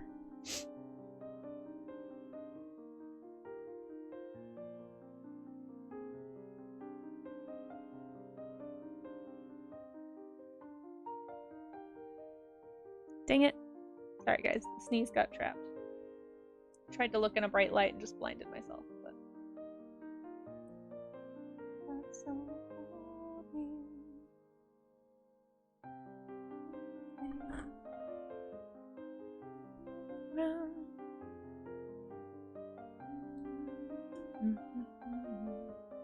Oops, I drew these on 2 separate layers.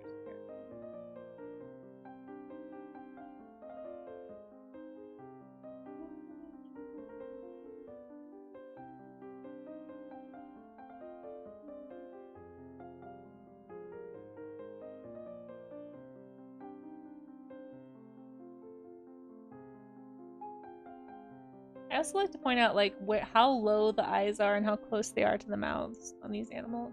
Like, they're, like, way down here, you know? Right by the jaw. Really fascinating.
Ah, such a cool creature.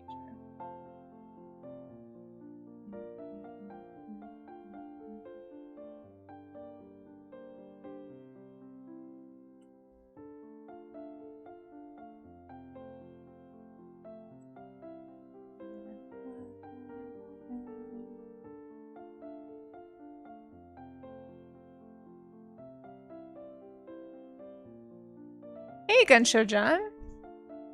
How's it going? Just thinking of trying to draw these gives you a mini brain freeze. Oh, well, if it's too complex, don't overwhelm yourself.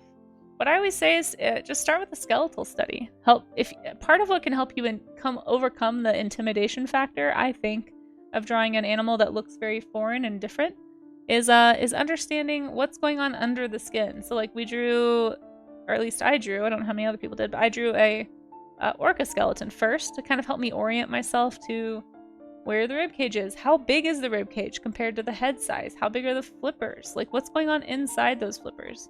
All that's going to help me look at this and break it down into shapes. Because I got the ribcage shape, I've got that tail, I kind of see where the muscles would be attaching. There's also muscular references you can pull off the internet, and I've got a few posted in Discord. Yeah, try and come up with ways to... It'll help you understand what you're looking at a little better. So, like, even though I didn't study a false killer whale skeleton, I can still imagine, just because I spent some time looking at this one, like, oh, here's where that ribcage is. They have very short necks, right? There's not really a whole lot of neck vertebrae. So they've got the same head shape, you know, the same skeletal structure going on in here. And then you can kind of think about how the muscles attach to that. So, I don't know. That helps me a lot. I don't know if it'll help everybody, but you never know till you try. But I appreciate you being here nonetheless. Either way, Gunshow John, I hope you're doing well. And thank you for stopping by and giving me some accountability so that I actually do this. Casey, that's me. Hi, Siren. How you doing? Wailing on us? Yes. Some art wailing for sure. Not actually whaling. I do not condone whaling. Whaling is not my favorite thing that people do.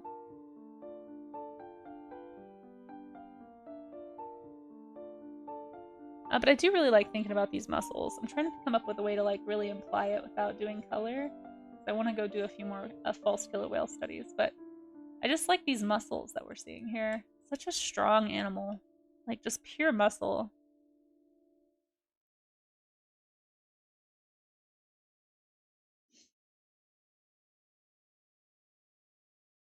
What's ahead? Maybe I'll just stay in bed. Think about how we see the tail from the side. Something that a lot of people forget is whales have tails that go up and down to paddle the water as they swim. So that's why from the side, you just see this, right? Because it's a flat, you know, it's flat like this. Like fish, like sharks, a lot of other animals that are fish have they swim side to side. So their hips move in a totally different way. So they kind of move this way. And then whales move their bodies up and down, kind of like we do. Actually, when we swim, we have the same type of hip and spine structure. Yeah, just something to think about.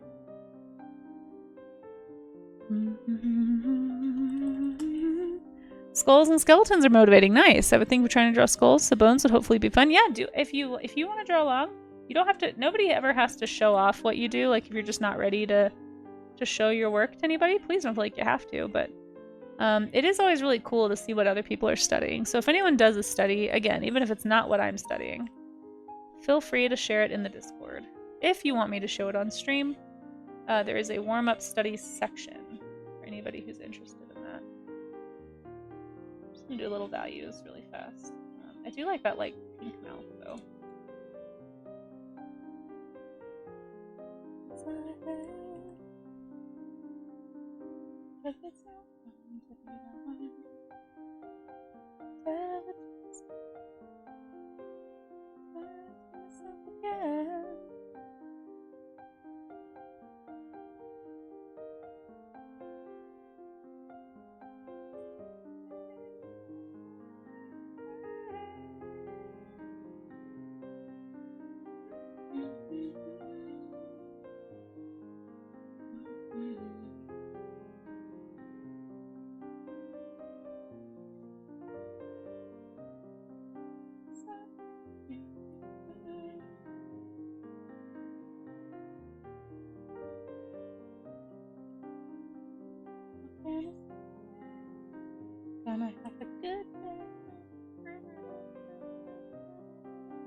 Which one's a cute movie? Wait, hold on. Now that you mention muscles, you remind me of how anatomy. Yo, for sure.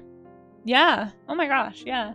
Anatomy is plays a huge role in doing any kind of a study. Like art and science are very closely intertwined. You can't really, especially when you're doing things that are based in reality like this, you're gonna have so much more success if you have any amount of understanding of what's going on under. Like just right here, it's really nice because you can actually see a lot of how the muscles are attached on these animals. Yeah. I mean, there's a reason Da Vinci was an artist and a scientist, right?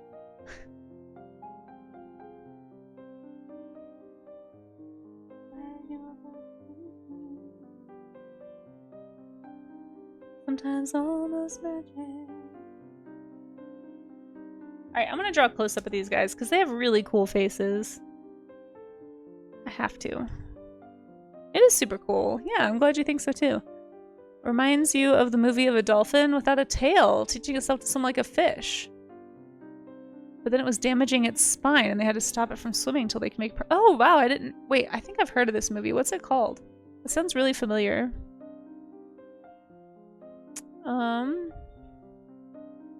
I feel like I've heard of this. Best artists are probably doctors. Well, if you spend enough time, I think there's definitely a big overlap. I mean, you still aren't going to be able to draw if you don't spend time practicing that skill set. But yeah, anybody who is spending time observing really closely, you're going to pay attention to detail. And that's, I mean, the scientific fields are definitely places where that's encouraged. Yeah, for sure. I bet there are many doctors who, in fact, I know a doctor who was an artist and still is, but just hasn't had time to draw in a while. But she's very, very good, and I'm sure those powers of observation, those skills probably don't go amiss in her field.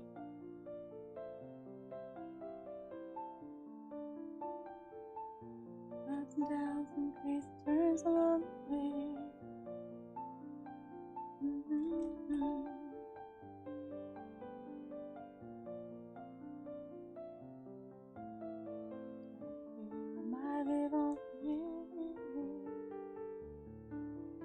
Really like the detail in this eye. Hold on. Forget which one it is. It was Adam with God, but when you step back, it's part of the human brain or the human. Oh, interesting. I didn't know that about that image. Their hands are so steady they can draw. That's true. That's true. You probably have to have a steady hand to be a surgeon. Yeah, definitely, Siren. I can certainly see the overlap. But I still think, you know, if you ask just your average surgeon who had never sat down to actually draw something, it would still be a learning curve. Like I don't think there's like a shortcut way to do it, but I bet they would very quickly become quite skilled because they are already very used to studying things really closely. But that's why I say it's a skill set anybody can pick up. It is not a magical inborn quality that some people have and some people don't. It's all about training your observation eye to notice detail. Like to notice, you know, the slight curvature in here, or the wrinkles around the eye, or just all sorts of things, you know. You get used to measuring distances between things and paying close attention to reflection or refracted light, all sorts of stuff. It's a fun practice to have. It's definitely a good way to just become a more observant human, I think.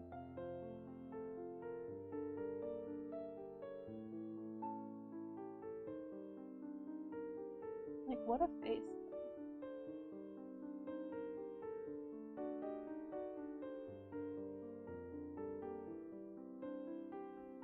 Make my brain hurt? Yeah.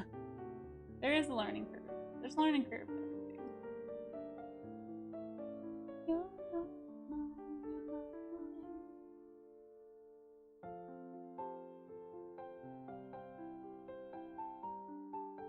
Oops, I'm doing it all in the same layer. That's okay. Ooh. Sorry, it got really windy outside and there's like a bunch of stuff hitting my studio. I don't know if you guys can hear that. Got a windstorm.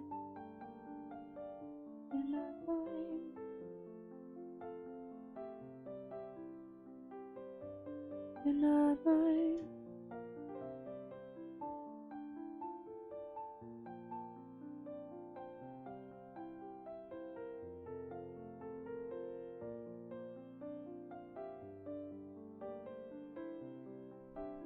You don't hear anything. Okay, good. You even got free cloud storage if- wait, what? Metabang paint might be a little easier to learn if it's too much.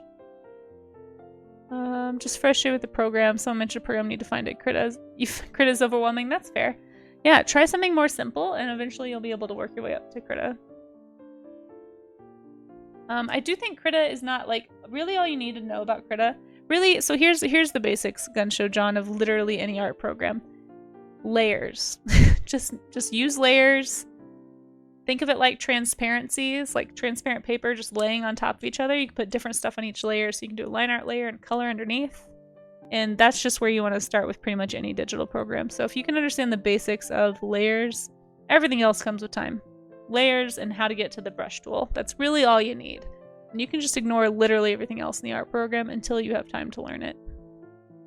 You should always use layers with digital art. So like, for example, here is a layer. I don't know if you can see that right here. Here is just a regular line art layer. I've drawn all the lines on this layer, and then I can go down to this layer, and it's underneath that layer, so I can color underneath this image. That's the benefit of layers. And that's the basics. That's if you're brand new to digital art making, just understanding how a layer works is probably the most useful thing you can learn right off the gate. And then once you feel more confident, you can actually change your layer types, and you can play with that. So like right here, I've got this layer for color. So let's, just say that I colored this orca in, right? Made it blue for some reason. And then underneath that, I can have another layer for the ocean. So see how it's not affecting the layer above it? Just think of it as transparency paper. That's the easiest way to explain it. So like, the old school transparencies. Pretend you did all your blue on one layer, you did all your lines on one layer, and you can just rotate where they are.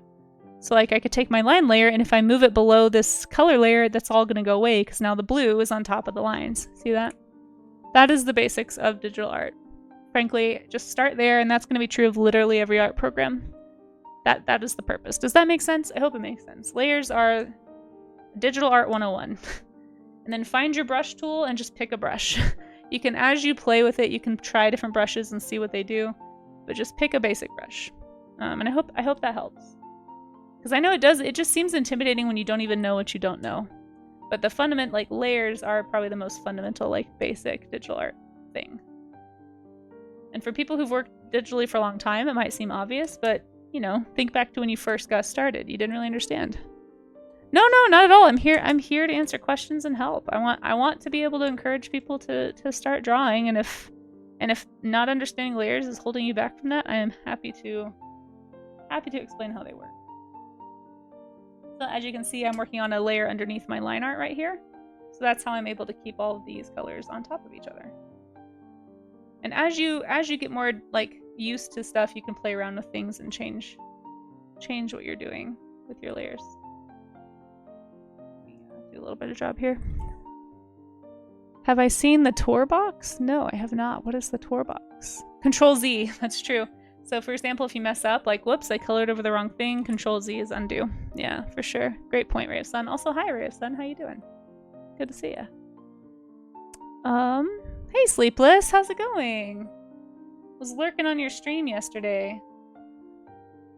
I hope your art stuff is going well.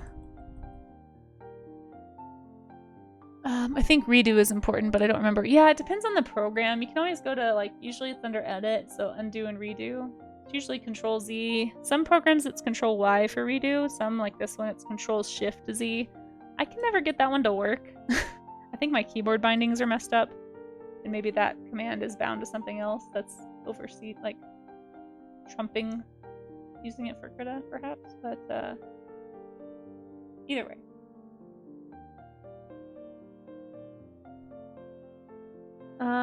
It's a digital art tool. Have I seen the tour box? I'll have to remember that later, yeah. You need more time to draw? Aw, yeah, of course. Well, you're welcome to draw with us if you'd like to. We're actually about to get into the show and tell portion of this, so you guys have about 5 minutes probably. I'm gonna try and sketch one more false killer whale, because I really like these guys. And then I'll probably show off what you guys did in chat. So if anybody is wanting to share their work, just know you've got about 5 minutes if you wanted to get it on screen today to wrap it up and post it in the warm-up share section. But if you are still working and you need more time, don't rush, you know? We'll still be showing stuff on the next warm-up stream, which actually won't be until Wednesday. So you've got lots of time to do any kind of study that you want to, and then share it in the Discord.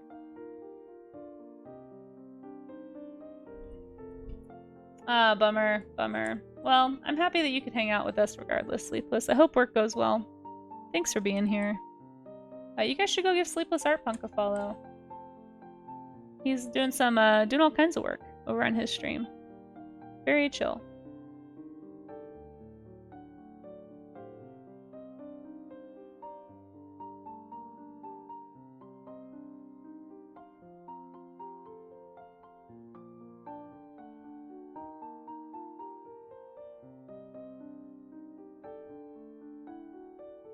Oh my gosh, you guys are really finding that game stream stuff. For anyone who's not sure what's going on with those, we do have a channel points challenge going on. If anybody wants to make me play a game on stream, we're trying something a little different this time. I've been doing votes, but these are games that we've already started, the ones that are in there now. So if you'd like me to keep playing either one of those, I'd like to finish at least one. The completionist gamer in me really struggles with starting multiple games and not finishing them. So those are some that we've started, and they'll probably be on a Sunday sometime. It'll depend on when my my roomie's out of town or when I can organize with her to have a day to use the living room for it, or at least not bother her if I'm in the living room all day. But yeah, once I'm not broke, I will add back some more game options. I don't have the money to buy a new game right now, and I know there's a lot of games people want me to play, I just don't own them, and so if you want to see that list, if anyone's curious to see the games that have been suggested, there's a list right there. You can go check it out. And you can always add, like if you have something you'd like to suggest, let me know. But I know Katamari Damacy has been requested quite a bit as well, so that one might end up on the next list of options. Casey, download and emulate and play Rune Factory. I think Rune Factory is on there. I think it's one of the ones that you've listed. I'm actually really interested in Tiny Glade. I keep seeing some cool stuff coming out of that, and I think that would be really fun to play, but like I said, I'm not going to be buying any games this month, probably. I've got to pay for brake pads on my car. Found that out when I just got done buying new tires for my car. They're like, oh, by the way, I know you just spent $600, but you need to spend $600 more because your brakes also need to be redone. So it's just that time, I suppose, for that vehicle. So, unexpected fees this month. Rue says, it's easy to think of layers at first as cutting out different pieces of paper to glue on top of each other. Yeah, for sure. Or if you've seen the Disney multi-plane camera setup where they hold the foreground cells close to the camera and the background cells. Exactly, yeah. Yeah, thinking about cell shading and animation, like transparent animation cells, basically, same thing. I say transparency just because a lot of people have seen those transparent sheets of paper, but it's the same concept. Yeah, you're just stacking transparent sheets on top of each other, and each sheet has a different thing on it. And that's a way to think about layers. Yeah, those are great examples as well, Rue.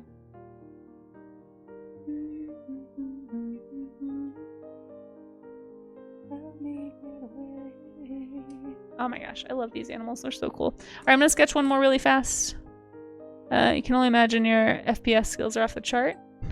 My FPS skills? Oh, first-person shooters. My brain, when you said that gun show, said, went to frames per second, and I was like, actually, I'm not a great animator. Shows you what I'm thinking of. I'm actually not a great... See, people have said this before, like, oh, I bet Casey's a really good gamer. I'm not. If you come hang out on my game streams, you'll see pretty fast that I'm pretty dense. Yeah, you were too, Rue. I bet you were. Alright, I really want to draw one more. Oh, hey, Spicy Jaw. How's it going? You snuck right in there. How you doing? Okay, I'm going to do one more false killer whale. And then we are going to look at what you guys drew. So, once again, if you are wanting to participate, if you have any studies that you drew today, whether they are cetaceans like these, or some other thing that you drew, or maybe something from a past study that you just didn't finish, feel free to drop it into the warm-up study section, and we will look at it here on stream in just a few minutes. I would like to, though, draw one more Blackfish. Let's see. Ooh, should I do another false killer whale, or should I do a different kind of... I really like the false killer whales, guys. They're so cool. Here's a short-finned pilot whale, though. Here's those really, really distinctive fins that I was talking about. So you can see how long and pointed they are. Like, really cool shapes in this animal. And that's why I think, like, if you look at that head shape, it really does look a lot like that animal we saw. The one that was all white. And I think it looked like a beluga, but I don't think it was a beluga. I think because it had those really long fins. And they were kind of pointed, too. These are cool creatures. Should I draw one of these? Indecision. Why does it keep closing my folder? Oh boy. Although, guys, I don't know. I just really like false killer whales. They have such cool faces. Oh, and look how long they are. Like, here's some false killer whales right here. This is such a cool picture, too. They're so cool. Ugh, no, don't do that. Man, I don't know. I'm torn.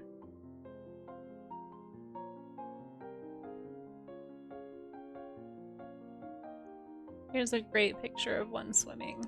I kind of like it. Maybe I'll do this one.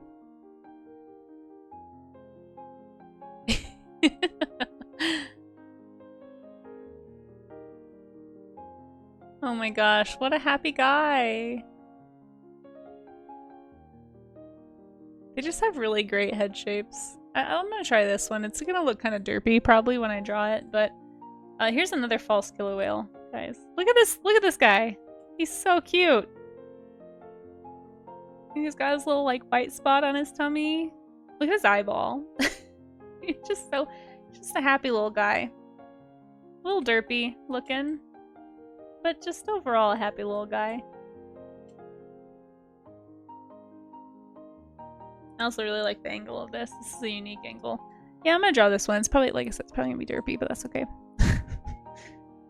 Thank you for that lyric, Shira. I appreciate that. Just depends on context, yeah, for sure. I think we can all tell you're intelligent. Some things are just new, and it's okay not to know. Oh, Melimini, you're so sweet. Thank you. I appreciate that you find anything that I have to say intelligent. I think I'm just rambly, and but I appreciate what you're saying. It's hard to feel intelligent when I literally can't figure out why things are happening on my OBS, or like can't get Krita to move a layer where I'm telling it to move, and I'm like, something must be wrong with me. Like, why? This is a very basic function. I don't know why I'm struggling, but I appreciate you. Oh, and there's an ad starting soon, FYI. Let's see. You made a Colosso account? I don't know what that is. You guys are saying all these words I don't know. Early bird lesson, but yeah, that's fair. Oh, is it like an art school thing? So sketching is where the real learning is at then. I always felt like I was being pushed to complete drawings or paintings. Yeah, so studying, I would say, it doesn't even have to be sketching. Like, I've done studies, like, I've done sculpture studies before. Really, anytime you are training your observation eye, however that looks to you, however is most comfortable, I think that's where you're going to learn. The real learning happens in observation. So it really doesn't have as much to do with the tools you're using or even the technique you're using.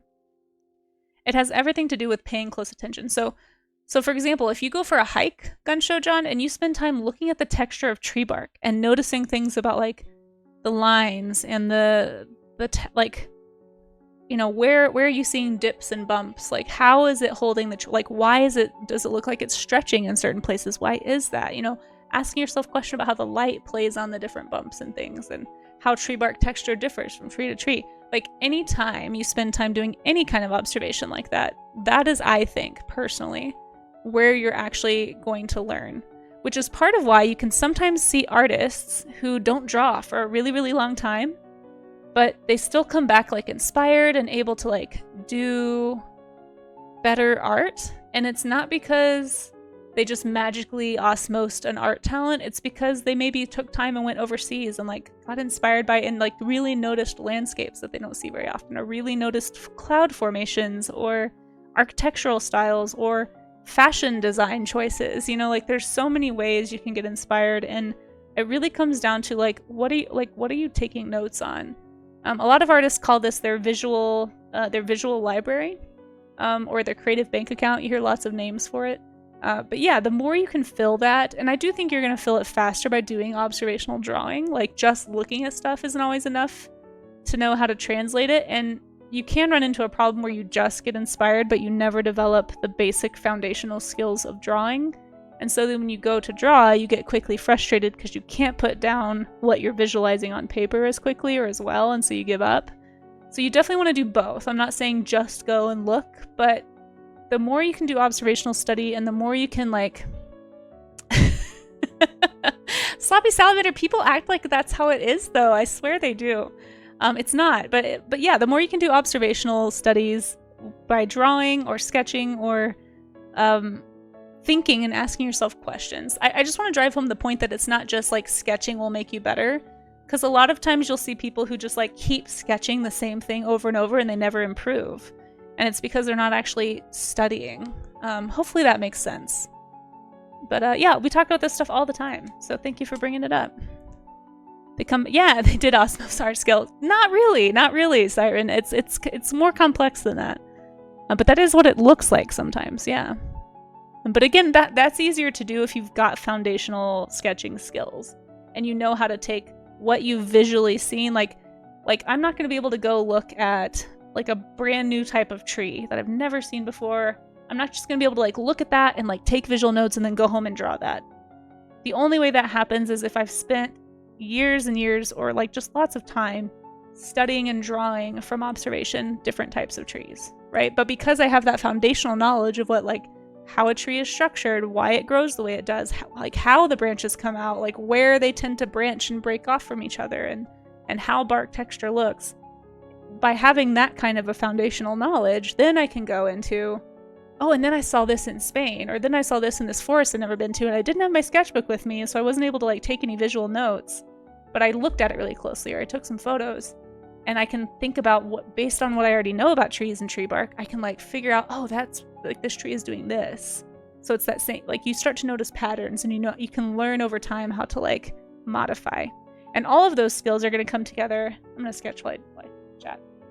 All of those skills are going to come together to make you a better imaginative artist as well, because all of those observational things are going to be filling your creative bank account. So maybe you can take that tree bark texture and put it into an armor design, or you know, like a, I don't know, like an architectural design or a creature design. Like there's all kinds of ways to apply what you see and observe. But the more you study it, the better that the more you're going to have to draw from that creative bank account or that visual library, right? Hopefully any of that makes sense. Yeah, break it down to simple shapes. Just ask yourself questions as you study. That's really the key. And it looks like we might be going into an ad break, so just FYI, there might be an ad playing for a few minutes. So thank you for anybody who sticks that throughout the ad. I will look at your art after the ads, so don't worry about missing that. But I do want to sketch this little guy. So like, for example, for anyone who's still not in ads yet, I'm going to break this down into shapes first and think about the anatomy that we talked about earlier. Like as I'm drawing, I'm not just drawing lines. I'm thinking about, hey, here's the rib cage, and here's where those stomach muscles would be, and I'm like looking at this and breaking it down visually with what I already know in my visual library, but I'm also trying to take in new things, because obviously this ribcage shape is not the same as this ribcage shape. You can see how much larger and more barrel-chested this animal is versus this very lithe, like slender false killer whale shape, but it's still the same structural stuff. So I can draw from what I know, apply it to something new, and then I can take that and like learn from it moving forward. You know, hopefully that makes sense. I don't know. I feel like I'm repeating myself. I apologize. I'm probably just being repetitive. But yeah, sloppy. I swear that's how people act about art, though. Like they act like people are just like somehow magically able to do things, and it's not. It's just not true. And sometimes, depending on my mood, it can be more frustrating than at other times when I hear people say that to me, because it's almost, and people don't mean it this way, right? And that's why I don't typically get super annoyed. But when somebody's like, oh, I wish I could do that, or like, oh, you're so talented, it's like, man, it's almost, you don't mean to be, but you're like discounting the years of work it took to like study and get to this place. Like, it's not that I just magically am able to do this. You know, I've been like intentionally studying things since I was a kid, and that's why I'm able to do what I'm doing now. But the nice thing is by knowing that it's a skill and not a talent, or not like a magical, like physical thing that I can't control. You know, I wasn't just born, I didn't come out of the womb drawing, you know. By knowing that it's a skill, I think it can be more encouraging for other people to pick it up, because it's something that you can learn. It's something anybody can learn to be a more careful observer of what's around them. And that's really all it is. It's really all it is. I know I've said this before, but sometimes when people ask me how long it took me to draw something, like if I draw something really fast and they're like, oh my gosh, you did that so quick, how long did that take you? Part of me wants to look at them and just be like, 20 years. It took me 20 years to do this. I actually say longer than that, but I don't want to dox myself on age, so I'm just going to say 20 years. But yeah, it's not magic, it's work. So.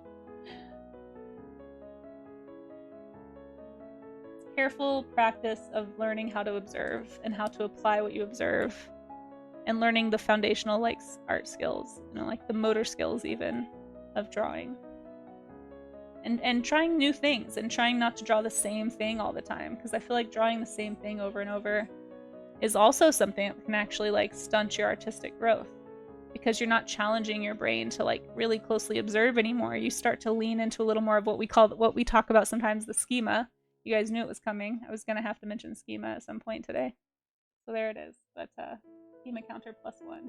But yeah, you start to, if you don't challenge yourself and constantly try to draw something that maybe stretches your comfort zone a little bit, you're going to find yourself kind of stagnant. And then a lot of people call that can be anything from art block. It can lead to art block. It can lead to just boredom with drawing, and you just lose interest in it. So yeah, you gotta challenge yourself, and that's what I'm trying to do here at the art gym. I'm trying to draw things I don't draw normally, and study things that are maybe not comfortable for me, so that I can get better. You know, I want to get better, and for me, I'm trying to get better because I'm trying to make this my career. You know, but some people might just want to get better to be just more careful observers in general, and there's nothing wrong with that. Oh my gosh, this face though, guys. So charismatic. And like, again, this is such a unique face shape. Like, I could use this as inspiration for a creature design, you know? There's all kinds of things you can do. Even if I don't spend a lot of time drawing specifically this animal, just having this in my creative bank account can give me more to pull from the next time I go to draw something. That's the whole goal. Okay, I've rambled long enough. I've drawn long enough. Let's go ahead and look at what you guys have been making. So again, last call, if you wanted to have something in the showcase today, we won't be doing another warm-up showcase until Wednesday, because tomorrow, instead of doing a warm-up study in the morning, we're actually going to be doing Stream Inc. It's just taking the place of my normal Tuesday stream.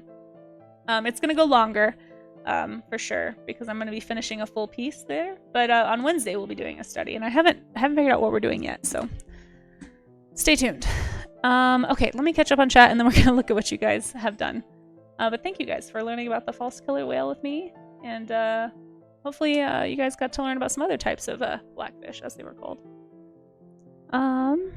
It feels like a lot of people just want the completed, beautiful piece that belongs in a museum, but the study and the reference work, says Rue, and understanding is how to relay the world around you onto a flat surface. That exactly.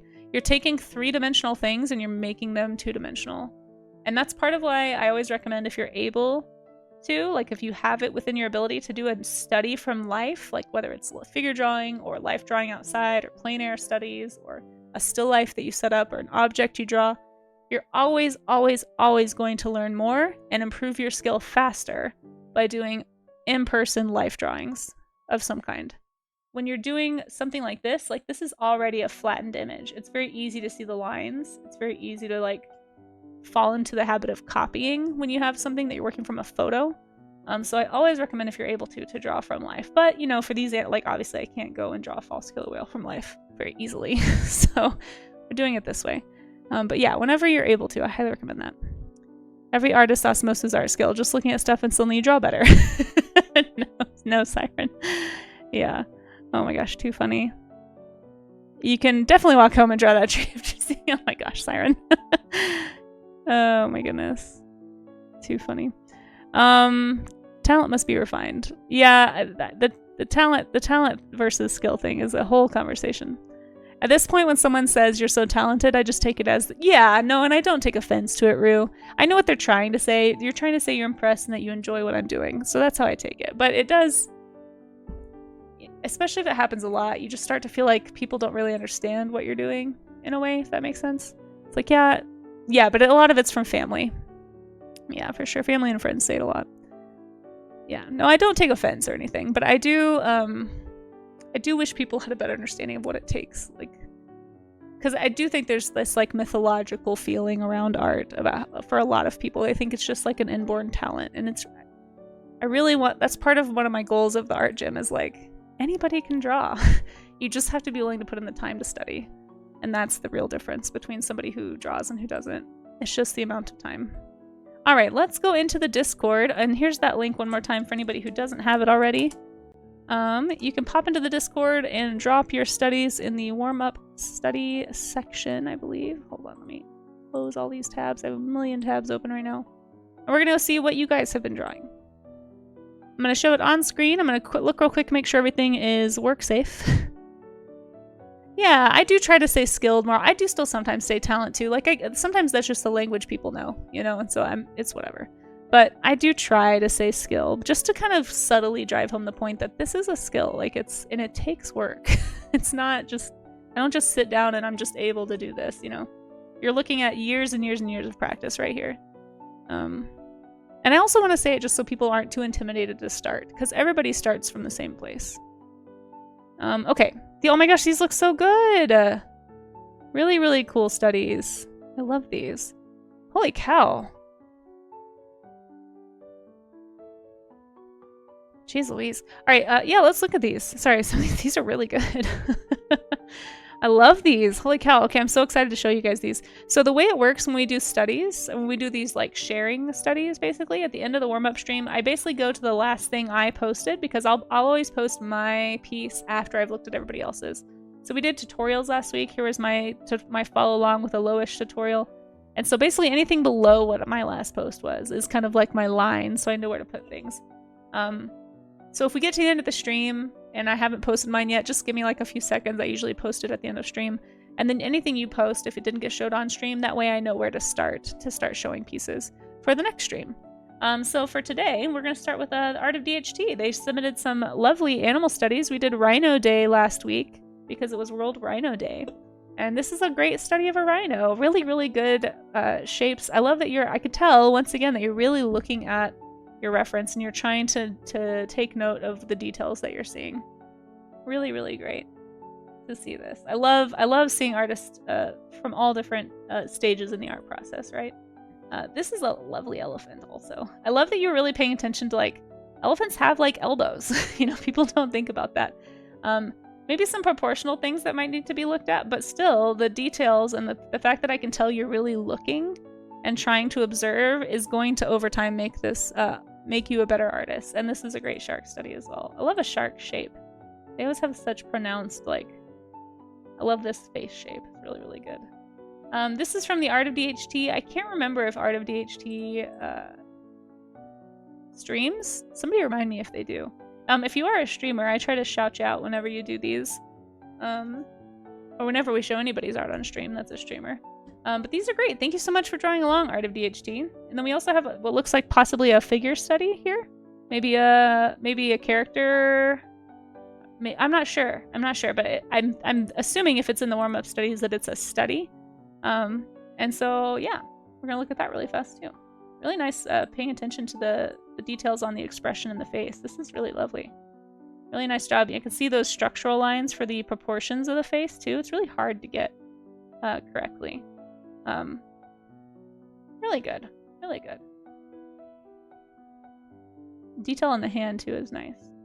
Yeah.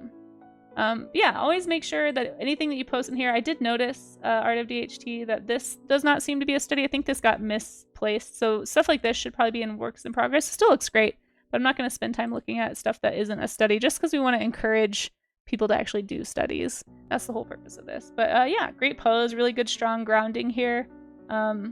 Pretty good proportions and stuff too. I can tell you, I remember some of the past things that you've been doing, so it's been cool to see progress too, Art of BHT. But thank you for thank you for sharing. And the shading and stuff, I really like the values that you put on the rhino as well. Let's move on to the next study, which is from Amaze. Really, really nice Amaze. As always, Amaze, let's see, does really fantastic line art.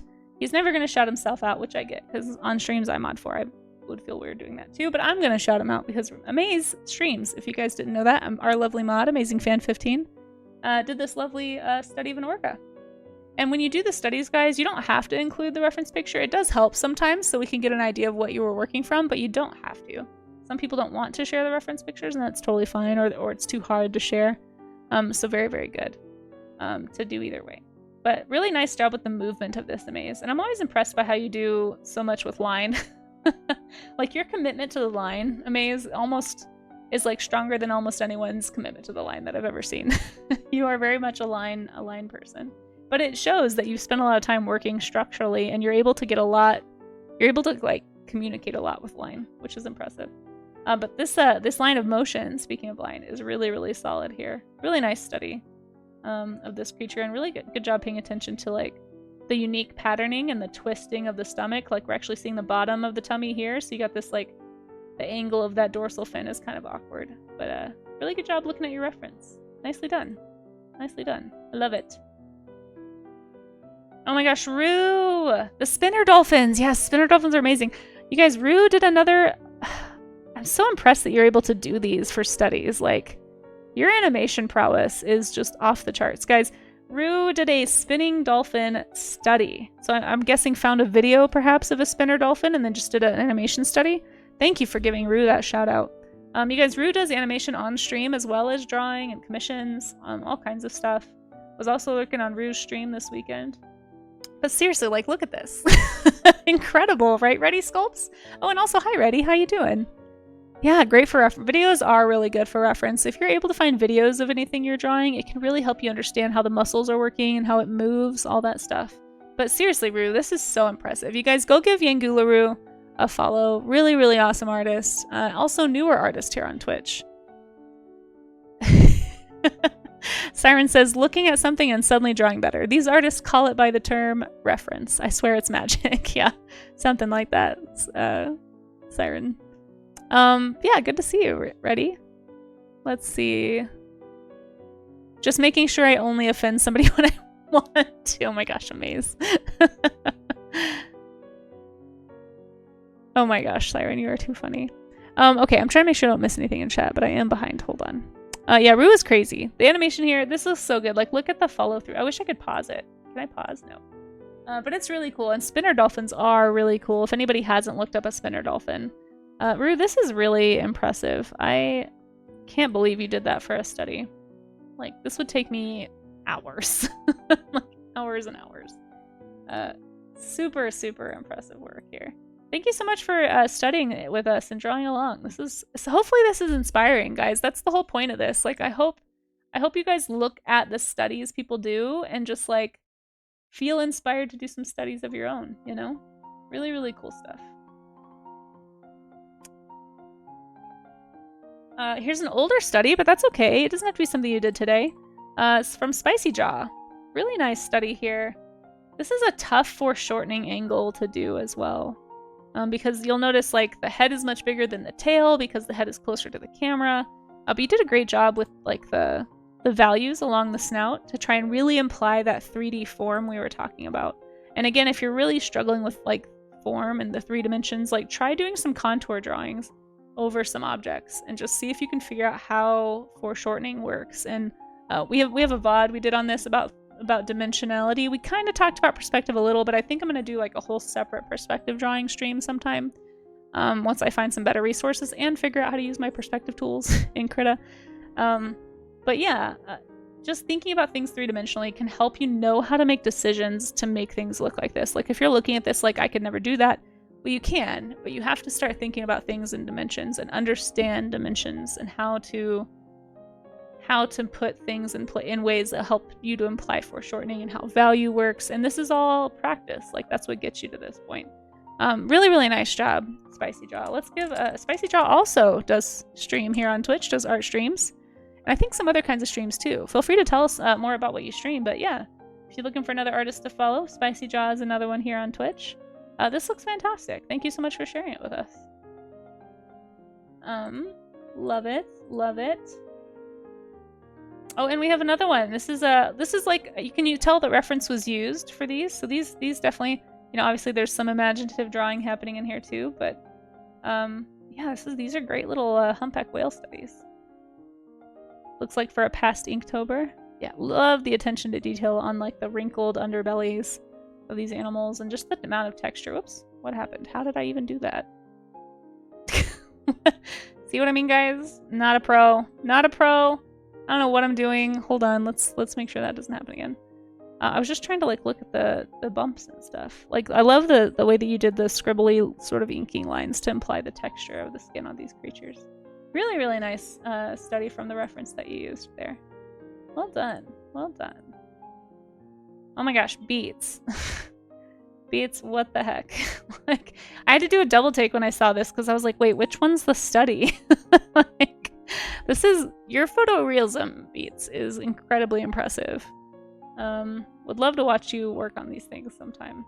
But this is a great study. Yeah, really nice study on the splashes too. Like the motion of the water using the different type of brush to kind of imply that movement of the water without having to draw every single detail. Because remember, we're not trying to copy. If you're trying to do photorealism, like hyperrealism, that is where the skill of copying comes in and is very useful. And it's definitely, I'm not trying to say that like learning to copy isn't going to help you, because in some ways it does. Like learning how to closely observe is always going to be helpful.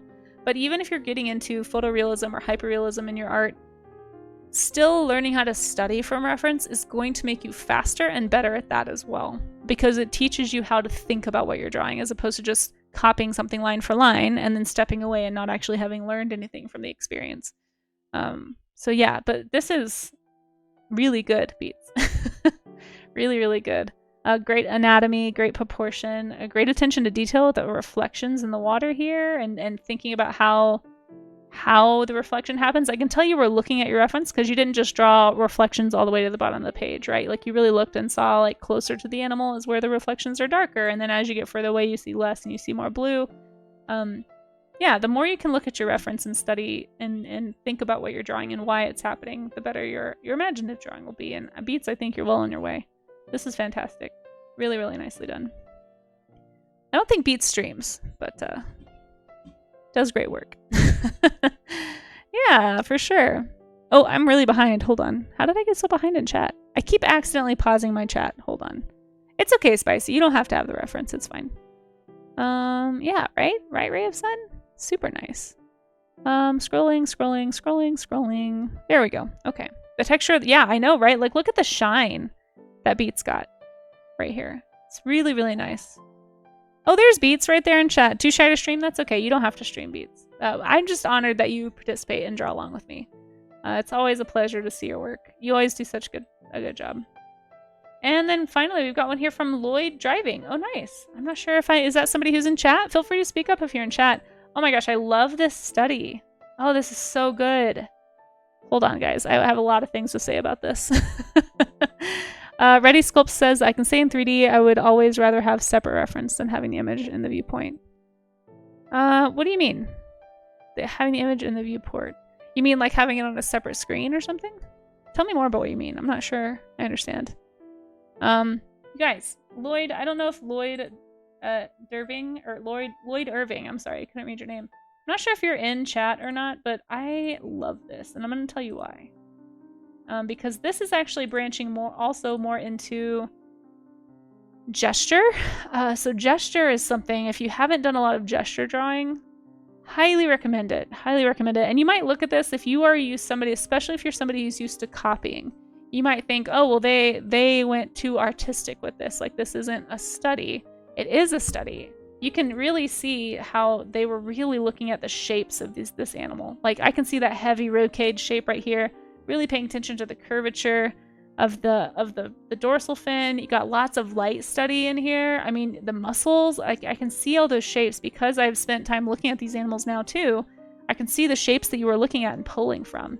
Now, this is definitely more of a gestural drawing, but I absolutely love this as a study too, because it is. You're still taking in information, still learning.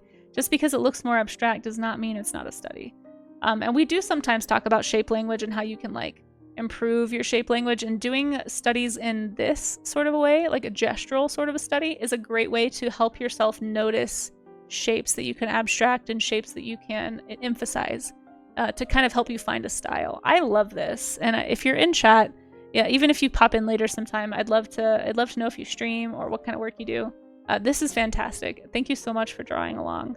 I super love this. I know, a 5-minute gesture study. That's what this is. That's what it says. 5-minute.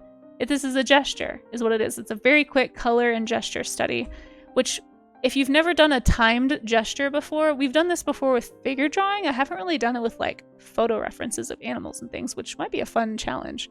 Oh, is that you, Soma Cruz? Is this you?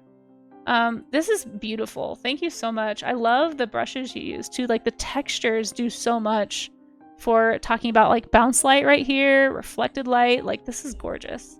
But if you've never done a gesture, if you're somebody who's new to that, forcing yourself to do something quickly forces you to make fast decisions and really look at the overall, to use a very fancy art term, gestalt of an image, like the overall feeling, like the whole completeness of it, and forces you to really think about what's important, like what shapes are important, what are the big structures you see, because you don't have time to sit there and fiddle.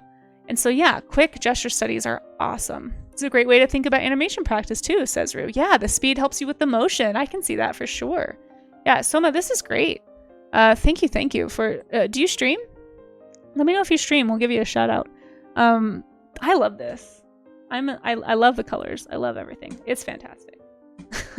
And thank you for showing off, like, especially for people who are new to drawing, they may not realize that something like this is okay. I think a lot of people, when they think of studies, they think they have to really, like, again, we're talking about trying to break away from just copying reference and actually observing and asking questions. So this is fantastic. I love all of these. These are so good. You guys, thank you so much to everybody who did studies with me today.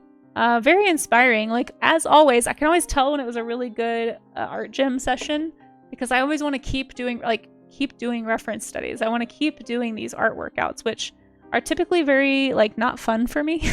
And that's part of why we do these, is that it inspires, you know, to actually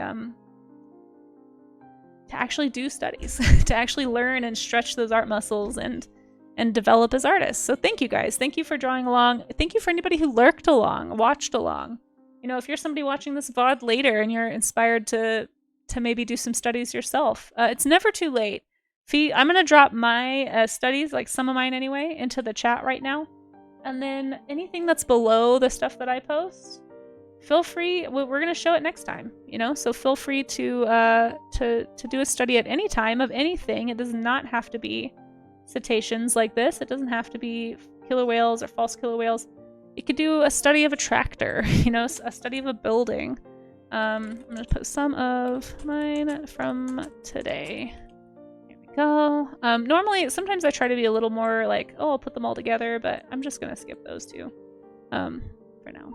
Yeah, anybody who posts below my studies that I just posted in warm-up studies, if you do a study, please make sure to keep it a study.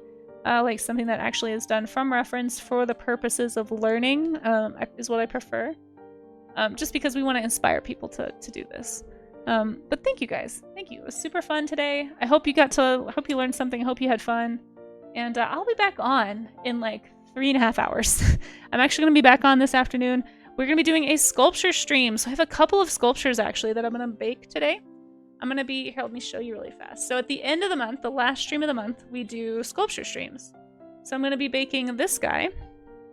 And then I'm also going to be baking and finishing and baking that vaquita sculpture that we did. I'm going to try to anyway.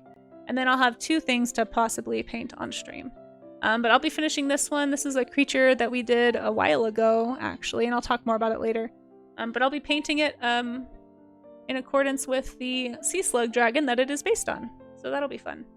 So come back at 4 p.m. Mountain Time if you'd like to watch that. And thank you guys for hanging out with me today. It was a super fun one. I really appreciate all of you. And thank you for being so inspiring. Thank you for everybody who participated today or lurked or, you know, hung out. And let's go find another artist to raid into. I tend to want to raid into like safe for work artists so that if people are watching from work, they don't get in trouble. Or if you're watching with kids or something. There's quite a few artists on right now. Who have we not raided into in a while? Let's see. My goodness, my goodness. Yeah, but happy arting for those who are going to be arting some more today. And, oh man, there's so many people. It'll always be. There's a few people who are on that I'd love to raid, but I don't know how work safe they are. So I always try to do work safe first. Let me scroll if I can get the dang Twitch thing to scroll. Man, there's quite a few art Twitch people as well. I mean streaming people. Everybody's art Twitch. Oh my gosh, thank you for that gigantified emote, Frozen Yak. How are you doing? Thanks for hanging out. It's a whale of a stream for sure. Okay, let's raid into... When was the last time we raided into... We got Jay Stiller, we got Maya, we got Delio Mac is on. We haven't raided in a Delio Mac in a while. They do wood carving, which is really cool to watch. There's a couple of stream inkers on. Oh, no, they have 18 plus tag. Yeah.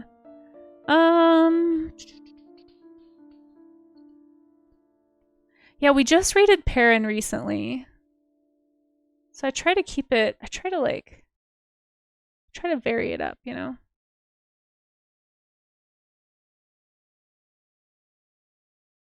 Oh my gosh, I'm sorry I'm so indecisive today. I feel like everybody who's on right now we've raided recently though. Oh, here we go. We haven't raided Nofi in a while. And Nofi is safe for work. And also very sweet. Oh my gosh, and Nofi has a face cam on. This is like the first time I've seen Nofi doing a face cam. Sometimes the tag is just to keep kids out, not anything lewd. Yeah, that's true. That's true, Melimini.